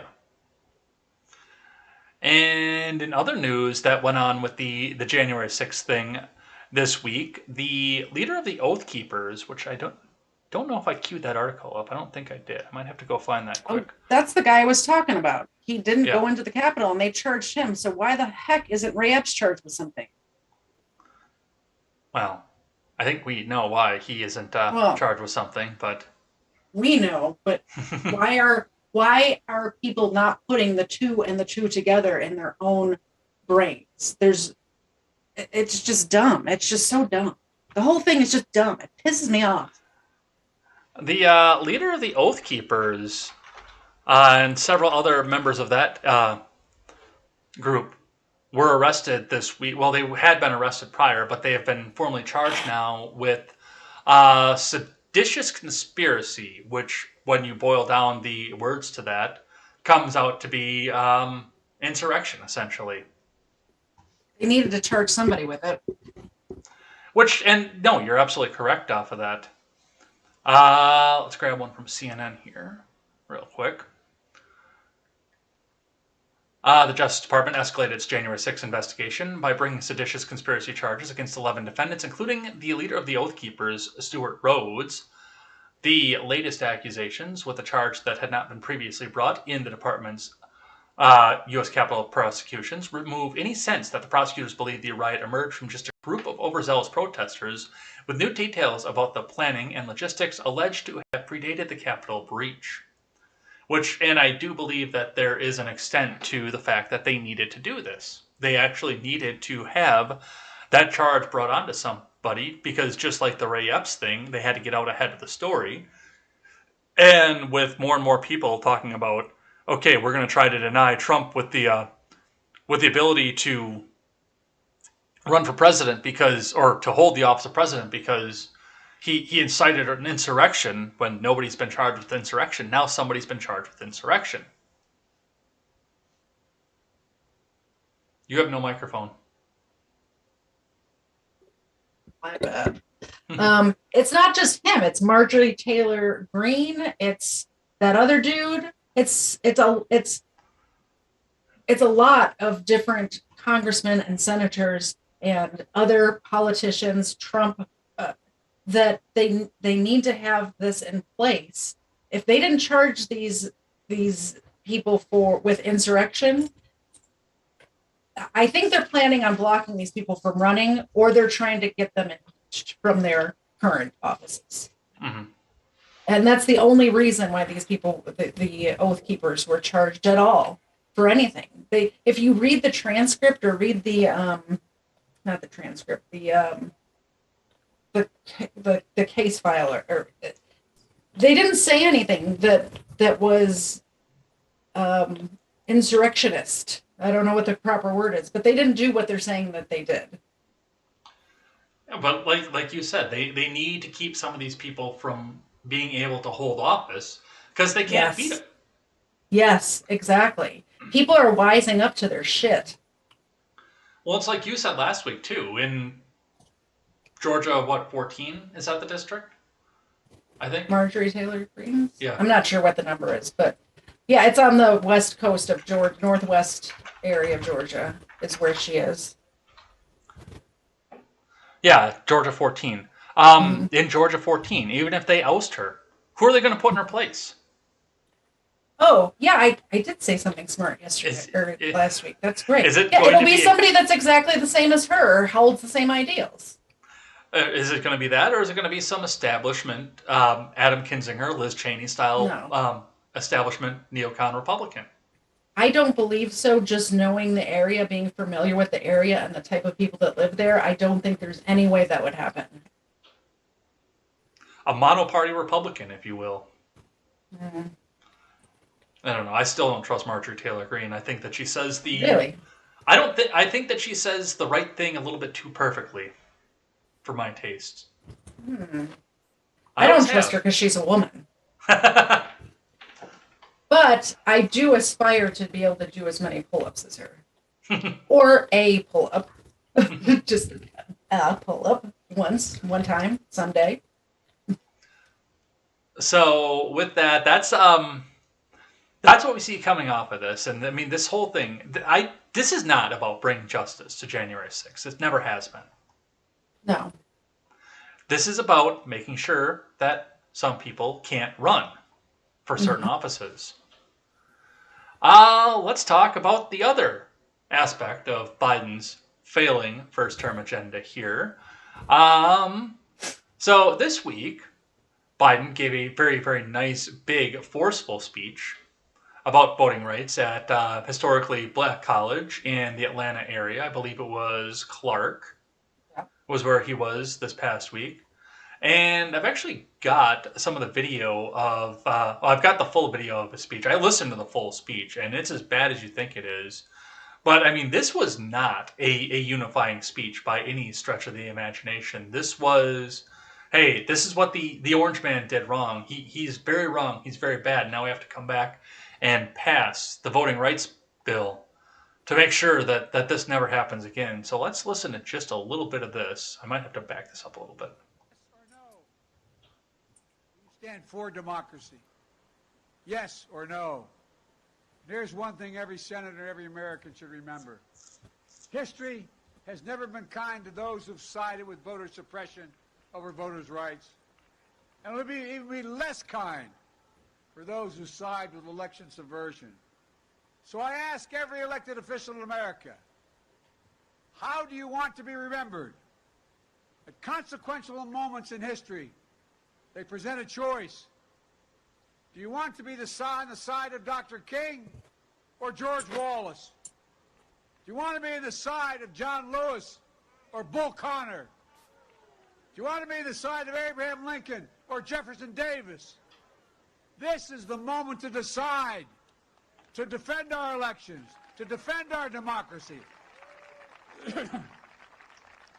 And if you do... And that's the false dichotomy of it right then and there is like, are you going to do what we say, or are you going to be these evil people in history? All the people he listed, by the way, are Democrats. I have to say the last 3 or 4 speeches that I've listened to of Joe Biden's are the most divisive rhetoric that I've heard out of a president, I think, ever. Like, they said that this is what Trump was doing. I've never heard this sort of rhetoric from a sitting president of the United States in my life.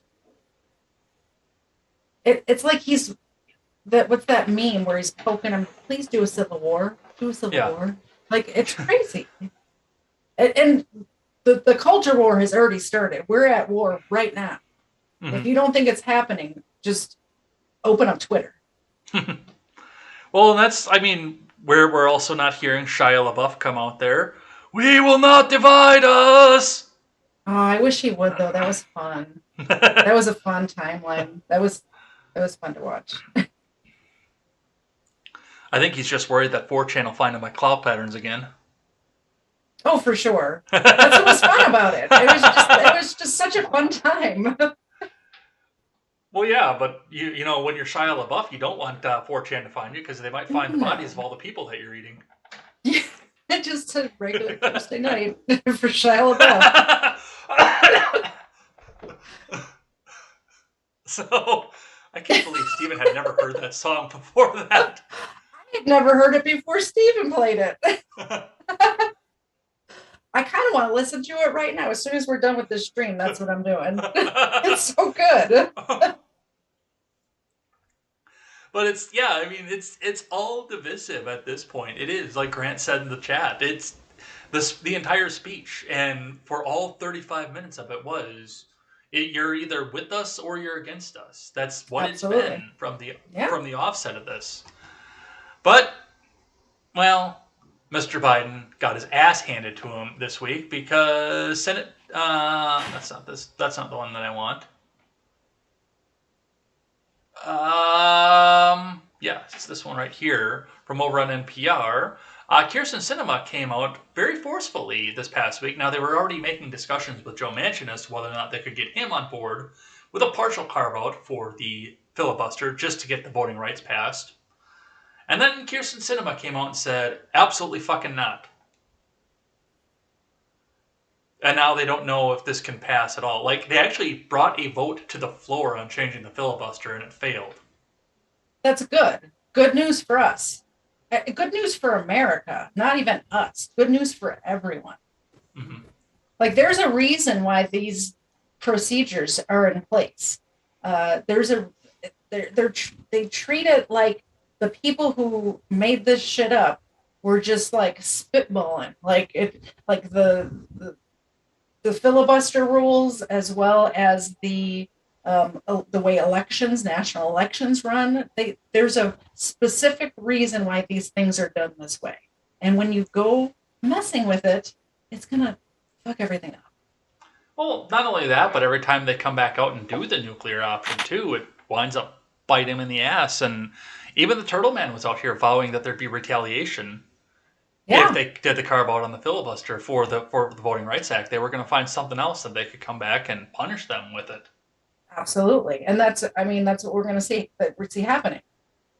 But it's not going to happen this time, at least. No, exactly. So that is over, but there was one thing that I did want to make sure that we talked about as far as the voting rights and the filibuster office, because remember, we hear things like in this speech about if you support the filibuster, then you're just like Bull Connor or Jefferson Davis or anything else like that. So this was, interestingly enough, happened right after we found out about the voting rights bill not passing last week. And this has nothing to do with the voting rights bill or anything else, but this came to us from Axios. Senate Democrats sink Ted Cruz's bill to sanction Nord Stream 2. The Senate on Thursday failed to pass a bill sanctioning the Nord Stream 2 pipeline after the Biden admin aggressively lobbied Democrats to defeat Senator Ted Cruz's efforts to target the Putin-backed project. Now, given what we know about how Democrats feel about the filibuster, how many votes do you think that this failed by? What do you think, without reading well, I don't know if you read the article or not, but what do you think the ratio of votes was on this? I did read the article, but I have the memory of a goldfish, so I don't remember. I couldn't even venture a guess. I have no idea. I think it was, I don't think it was close, right? It was 55 to 44, which means that evil, racist Jim Crow filibuster got used to block this bill. By Democrats. Yeah. Isn't that funny how they find a way to use it for this? But I mean, it's just a racist Jim Crow relic. Well, and if the numbers were swayed or in the opposite direction, it's amazing to me that they're very quiet about the filibuster when they have the numbers. Mm-hmm. It's awful, like crickets over there. Yeah. Oh yeah, no, we'll use this no matter what. Hey, let's use this filibuster out here. Yeah, exactly. And the other side of this was a lot of Democrats actually got on board with this one too. Rand Paul actually voted against it. But Catherine Cortez Masto of Nevada, Jackie Rosen of Nevada, Tammy Baldwin of Wisconsin, Maggie Hassan of New Hampshire, Mark Kelly of Arizona, and Raphael Warnock of Georgia all voted in favor of it. All 6 of them Democrats. Yeah. I mean, they're going to get disowned. So, yeah, it's filibuster for when we want the filibuster, but it's a racist thing when it's standing in the way of the agenda, apparently. This is how Democrats in power, this is how their brains work. And there's so many examples of it. It's rules for thee and not for me. This is just how their brains work. All right, we got just a couple more. We'll fly through these last couple topics here, and then we'll do surprise stupidity and grab live chat and head out of here for the day. So, did you see the Trump speech on? Was it last night? I did not. No, it was Saturday night. I'm sorry. I still didn't see it. So Donald Trump went to Arizona on Saturday night to give a very Trump rally type speech. In the speech, he talked about boosterism. He talked about the failings of the Biden administration, of which there are many. He talked about the honk honk in the election that we can't say on YouTube. He talked about all kinds of fun stuff off of this. And it really does seem now like he's trying to run again. One of the things that came out of this, though, was, of course, now all the mainstream pundits, especially the ones over on Twitter, are trying to tell us about the fact that, it's all a GQP, because that's the new thing that they say to everything, a GQP cult, because he's out there giving the speech, telling the big lie and everything else off of this. Politico gives us this article saying MAGA hats and QAnon inside Trump's first rally of 2020. With a lot of good photographs out of this. They don't really talk a lot about the content of the speech, which was interesting to me, given the fact that the speech was not broadcast on mainline tech. Might That's have been what you on were saying. television. Yeah. I had to go to C-SPAN's actual website, not their YouTube channel, but their actual website, to try to find this, to try and watch this. And I did watch probably the last 55 minutes of it. I didn't get quite at the beginning of it, but I watched the last 55 minutes of it. It was a decent speech. It was kind of meandering. It's Trump. It's what do you expect? But yeah, I mean, the Politico is just out here showing you the photos of all these deplorable people that they're telling you are all in a cult, and look at all this and all the QAnon and this and that and the next thing. And this is a very photocentric article. I do enjoy good photography. Yeah. But let's just get one thing right. There's no reason for Trump to be doing rallies or speeches if he's not planning on running for president, or at least trying to get on the Republican ticket. Although he might go independent this time, and he might have a chance. If Trump runs as a third party, I think this is a candidate as a third party that would get more votes than any other third party candidate probably ever. Yeah, that's an absolute possibility. And I don't think I think that he's going to run. I think you're correct on that, but I think that there are very few things that would keep him from running at this point, one of which, of course, being if Biden has a major health issue or gets 25th or craps himself on the stage and to a point that they can't hide it, like it's running down his leg or something. I mean, I Trump think they would still try to hide it even if that happened. But the two of them will be the same age at running this time through. Because Trump will be 78 if he takes the office again in 2024. He'll be 78 at Inauguration Day. There is a difference between a Biden 78-year-old brain and a Trump 78-year-old brain. There's a huge difference. I don't think the actual number, age is just a number. Like, I don't know how else to say it. Like, he doesn't have the early onset dementia, the signs of it anyway, that Biden seems to be showing. And you can tell this is what it is because he's got good days and he's got bad days. This is what happens with this disease. You have good days and you have bad days until they are there. Then there's more bad days than good days, and then there's no good days at all. That's how this disease works. I've seen it in both of my grandparents on my mother's side, and it's very sad. And this is what's happening, and it's not happening to Trump. Trump is sharp as a tack, as sharp as he ever has been. Yeah, and I mean, I still think that the imagery of that it would be difficult. Like, if Biden is giving us, if he's in the middle of a speech one day, like the one that we just saw at Clark. Yeah. And he just rambles off into incoherence and then drops fucking dead on the stage, it would be impossible for Trump to run. And we would start having the conversation about age. Yeah, for sure. But I think he's still going to be kingmaker because I think he still has the clarity to do that. And I think even if he doesn't run, I think he is setting himself up there to be the kingmaker, to make the observation of what is wrong with the party as of right now.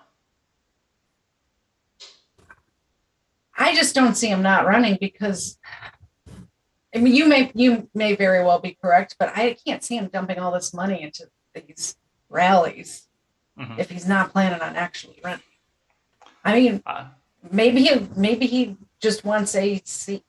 He's just got so much money. I just can't see. It's the power that he wants. It's not the job. Like, I was going to say maybe in somebody else's cabinet or something like that, but I just can't see that happening. He doesn't want that position. I don't think it's the power. I think it's the fame. He's already like, there's nobody on the planet that doesn't know who Donald Trump is. He's done with that. He's beat the final boss. He's done with the popularity game, the fame game. No, he has not beat the final boss yet. He still has one re-election. That's the only thing he has left. And then he's done everything. Maybe. I don't know. I'm not inside of his brain. I don't pretend to be. I'm not even that smart, so I don't know what he's doing. But I really think he's going to try to run again. So one of the other things with this is that Trump has been very open with the booster shots and trying to urge people to go out and get their booster at this point. And people are questioning whether or not that's going to hurt him. Now, he got combative with Candace Owens a few weeks ago because of this. I don't really care for Candace Owens, so I didn't really talk about that at the time. But I know he got combative with Candace Owens, and he's been open from the beginning about the fact that he's in favor of the vaccine. It's his vaccine. It's his baby. It is his vaccine. Yeah. Yeah. I'm still not going to take it, but he's been very in favor of it. Yeah, I'm not going to take it either. I'm not definitely not taking any boosters or any of this. I'm not a huge Trump fan, so that shouldn't be surprising.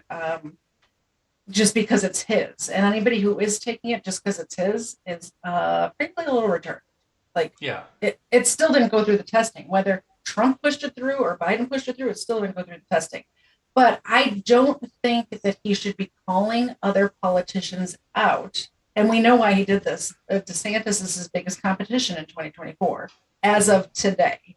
So this is why he's doing that. He's trying to cause that divide. He's trying to think of a snapping nickname or something like that, like he did with all the other people he went up against the last two elections.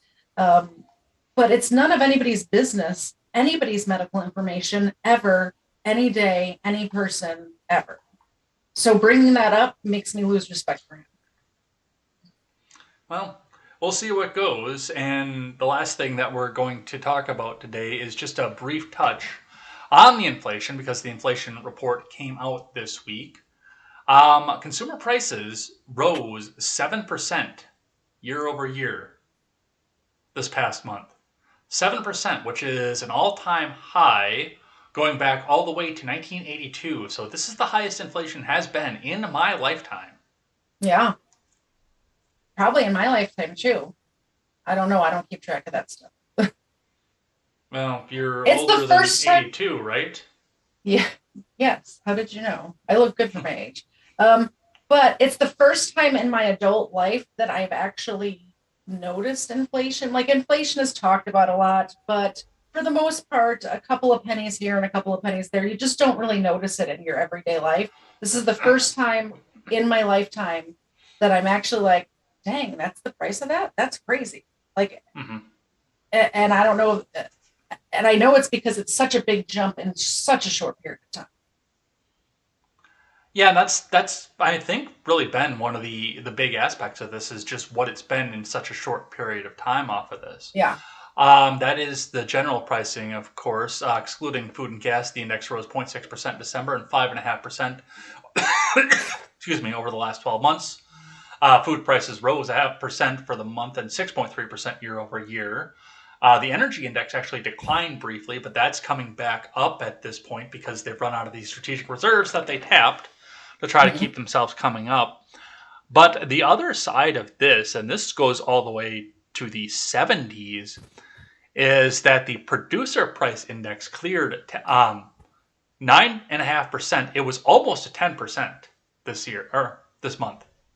Yeah. So the cost to make the stuff went up almost 10% year over year, but the prices to you only went up 7% year over year, which means that the big business people that are supposed to be donating out to these politicians are going to start hurting a little bit too, because they can't make up the cost of what they're making if their price is going up 10%. Yeah, for sure. I think the whole thing is a mess, and it's I don't think it's going to affect them as much as we think it is, because they're just going to pass on that deficit to the everyday average consumer. So the only people that this is hurting is the everyday person. Well, they're not passing it all the way along. That's the point that I was getting with that, because they're only passing along 7%. They're getting hit 10%. They're only passing along 7%. Give it time; it'll come. Yeah, I think that's what'll happen. I think most likely it will get passed down. And of course, this has come on with another round of empty shelves, or bare shelves, Biden, once again, and grocery store shelves could take months to get restocked. And this is according to Fox 5 out of Washington, D.C.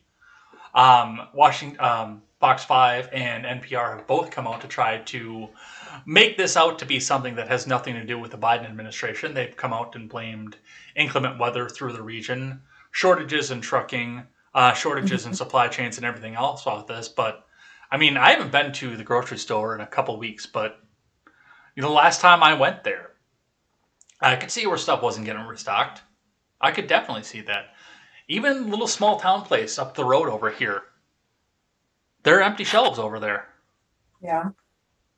I haven't noticed it here as much, although I bulk buy, and then, I don't I don't shop every week like normal people. I have a freezer full of food. You've been in my house. My refrigerator is just full, so I don't have to go to the store every week. I just have stuff. But the one thing I did notice is cream cheese.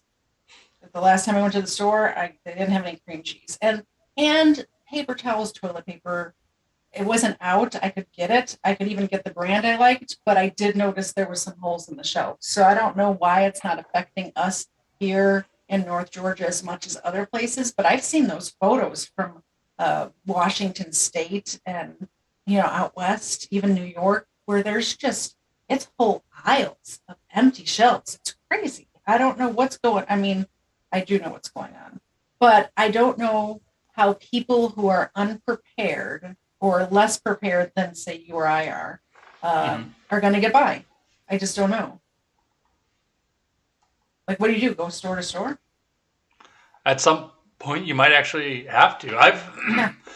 I keep my diet on a pretty simple side of things, so I don't need to go out and get any specialties. I can teach how to make your own cream cheese too, by the way, if you need to. I don't need cream cheese, but I do use it in a lot of recipes.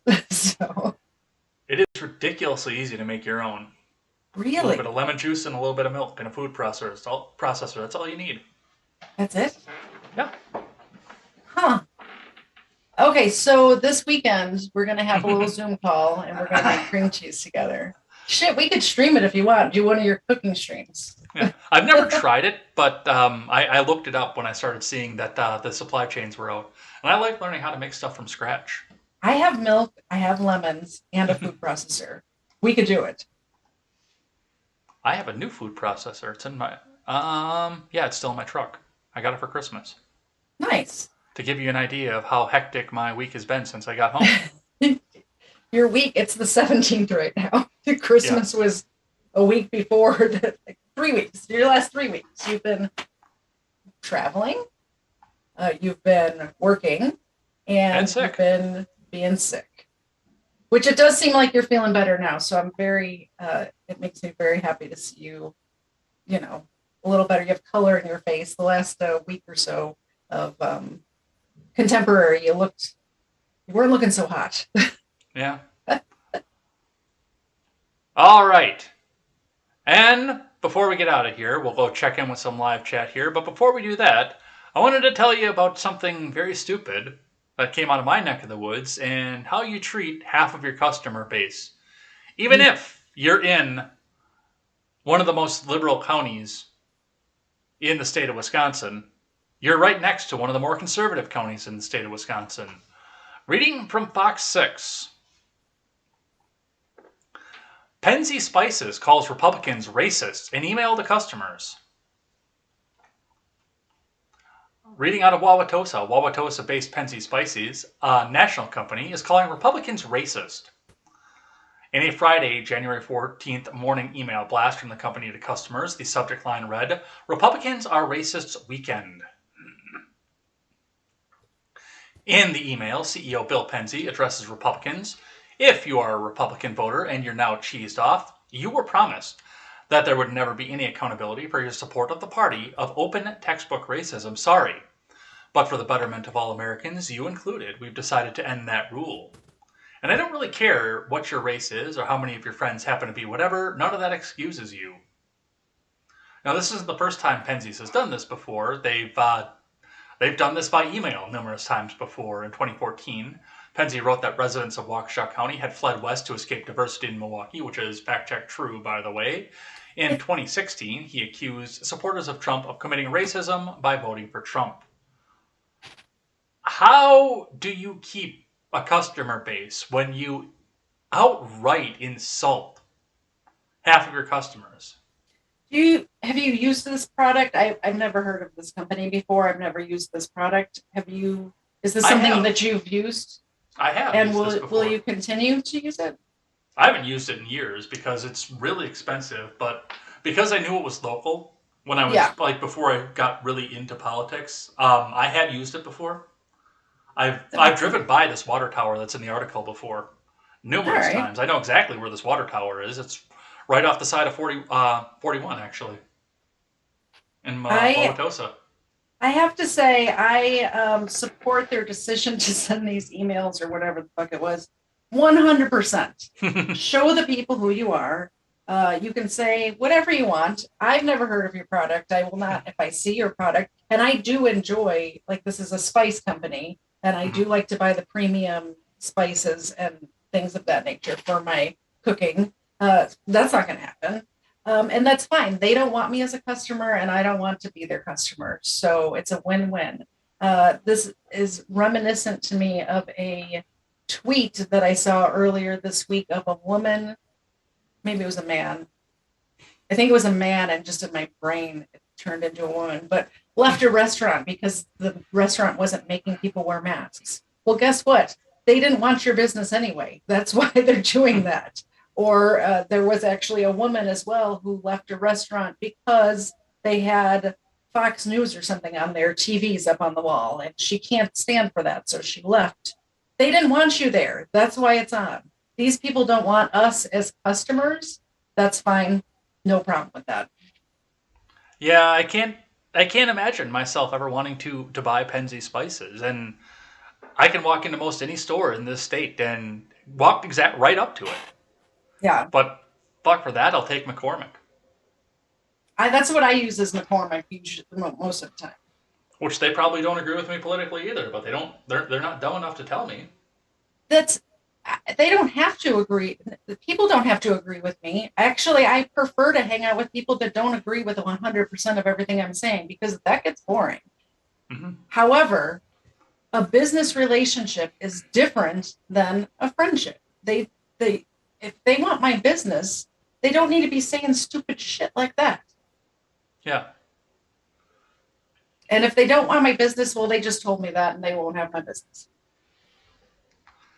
Yeah, I do hope that they've also spent almost $100,000 on Facebook ads in 2019 calling for then President Trump's impeachment.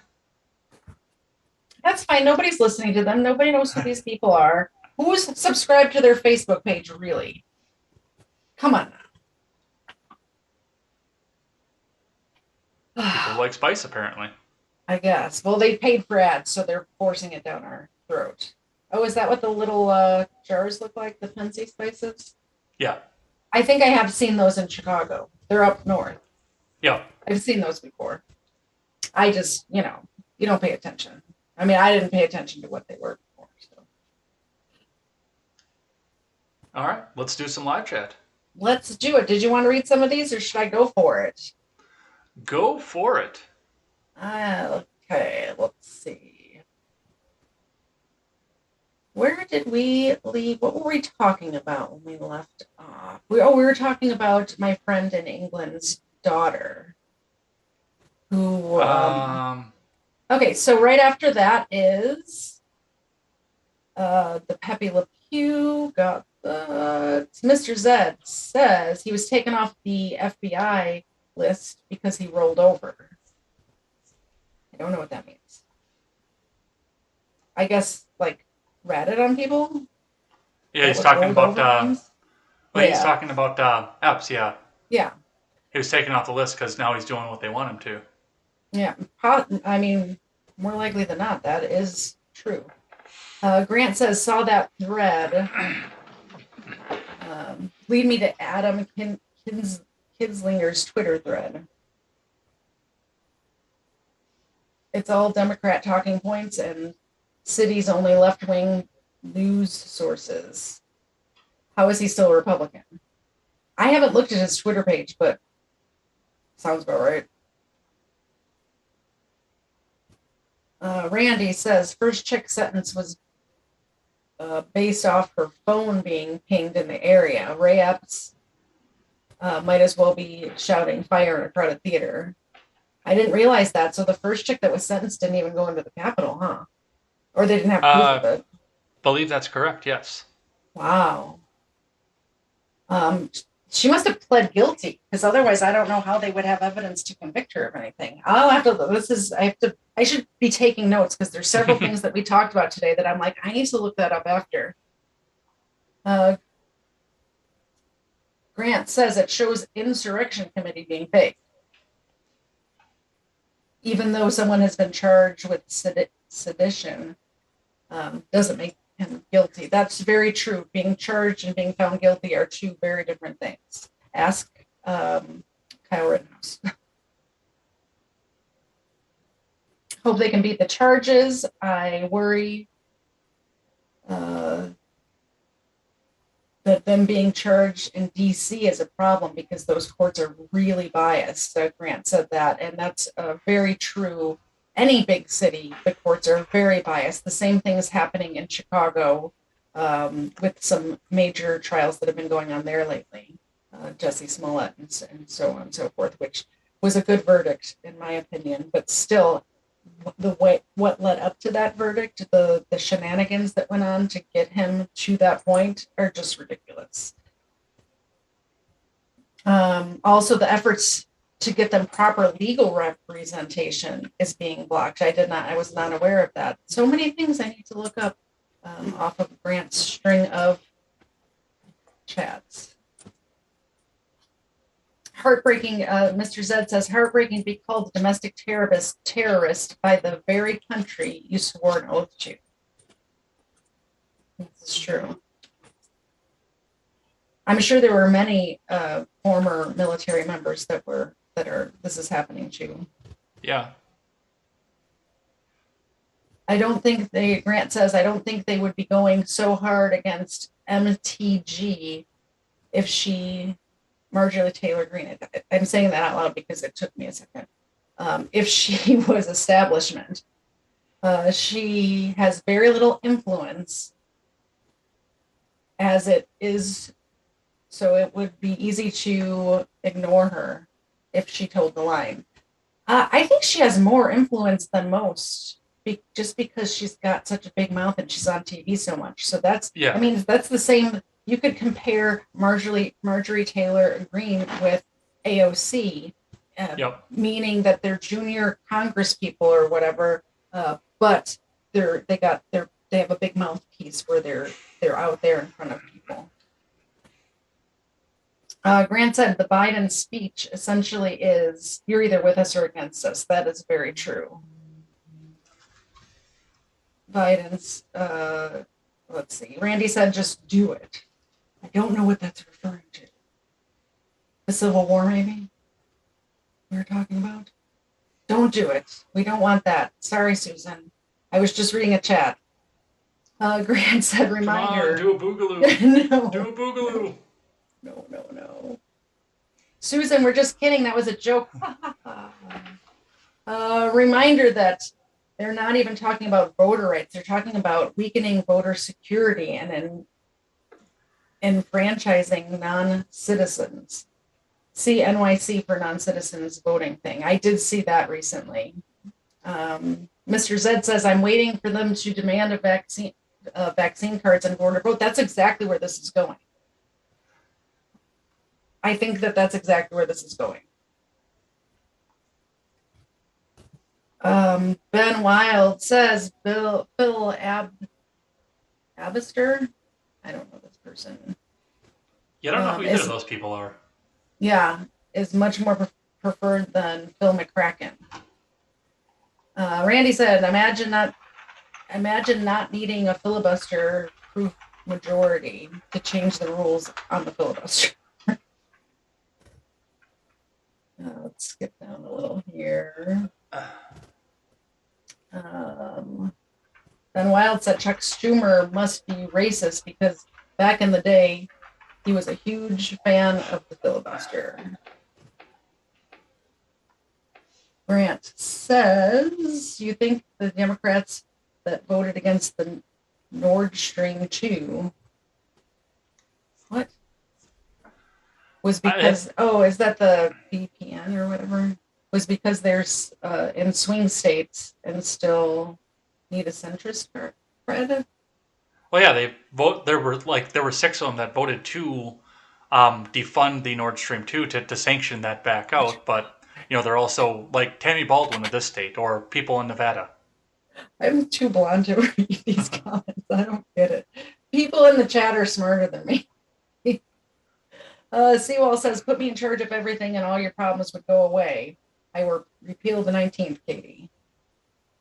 Yeah, he's in charge now. I just decided I'm the arbiter, and Seawall's in charge. He's president.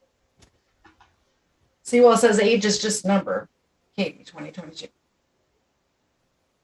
Starts the wood chipper. I'm not sure who we were talking about there. The wood chipper. I don't remember. I'll tell you off mic. Oh, secrets. Mr. Zed says, ooh, wood chipper sounds fun. What Katie means is, I love it when people tell me what I mean. What Katie means is, and I get to read it, is that it isn't presidential to have a massive dump in one's pants whilst giving the State of the Union. I mean, there's a lot of stuff that goes on in this particular presidency that's not presidential. And the last one, too. I did enjoy the meetings. Not presidential, but I was a fan. Grant said the power, or it's not the power he wants, it's the prestige. That's probably correct in regards to Trump. Chilaga is here. Grant says we want to go down in history as a good, he wants to go down in history as a good president. He hates that he gets painted as a bad president. That's very true. Trump is clear, though, that about no mandates. Mm-hmm. That would be maybe one of the reasons, if nobody else was very clear about no mandates, that might be a reason why I would vote for him.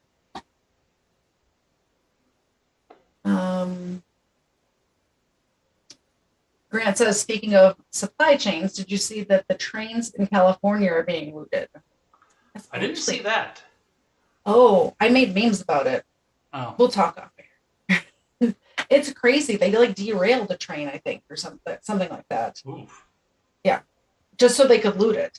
There's just cardboard as far as the eye can see. Also in Chicago, that's true. I think that's the one that I mean, Chilaga, actually, the one in Chicago on my Twitter. Seawall says, I shopped tonight during the snow. Shelves are hit hard.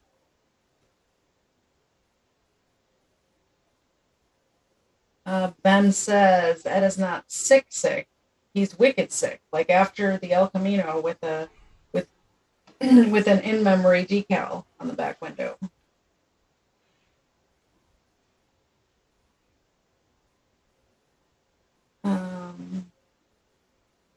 Let's see here. Ben Wilds. Oh, Grant says for a spice company, their take isn't very spicy. That's pretty good.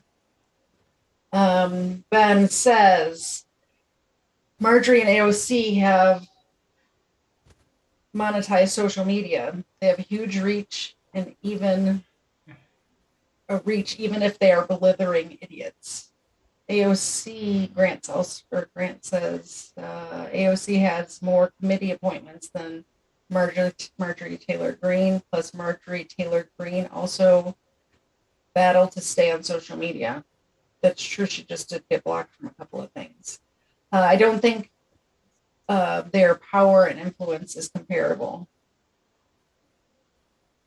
Also, Marjorie Taylor Greene has to battle with the false portrayals. Very true. I just mean in the sense that they have more power than the no-name senator from wherever that nobody's ever heard of and is not on the news and is not doing punditry and things like that. They're both putting themselves out there and doing punditry, which gives them more power, in my opinion, just in general. They look good for the cameras. Yeah. I mean, good, but they're just out there in front of people more so than your just everyday average run-of-the-mill congressman. Grant says they're only comparable in the media presence is larger than their actual power in Congress. I just said that. I should have read that first. I could have just read. Seawall says age is just a number is a defense of kitty diddlers. That's why I was talking about the wood chipper.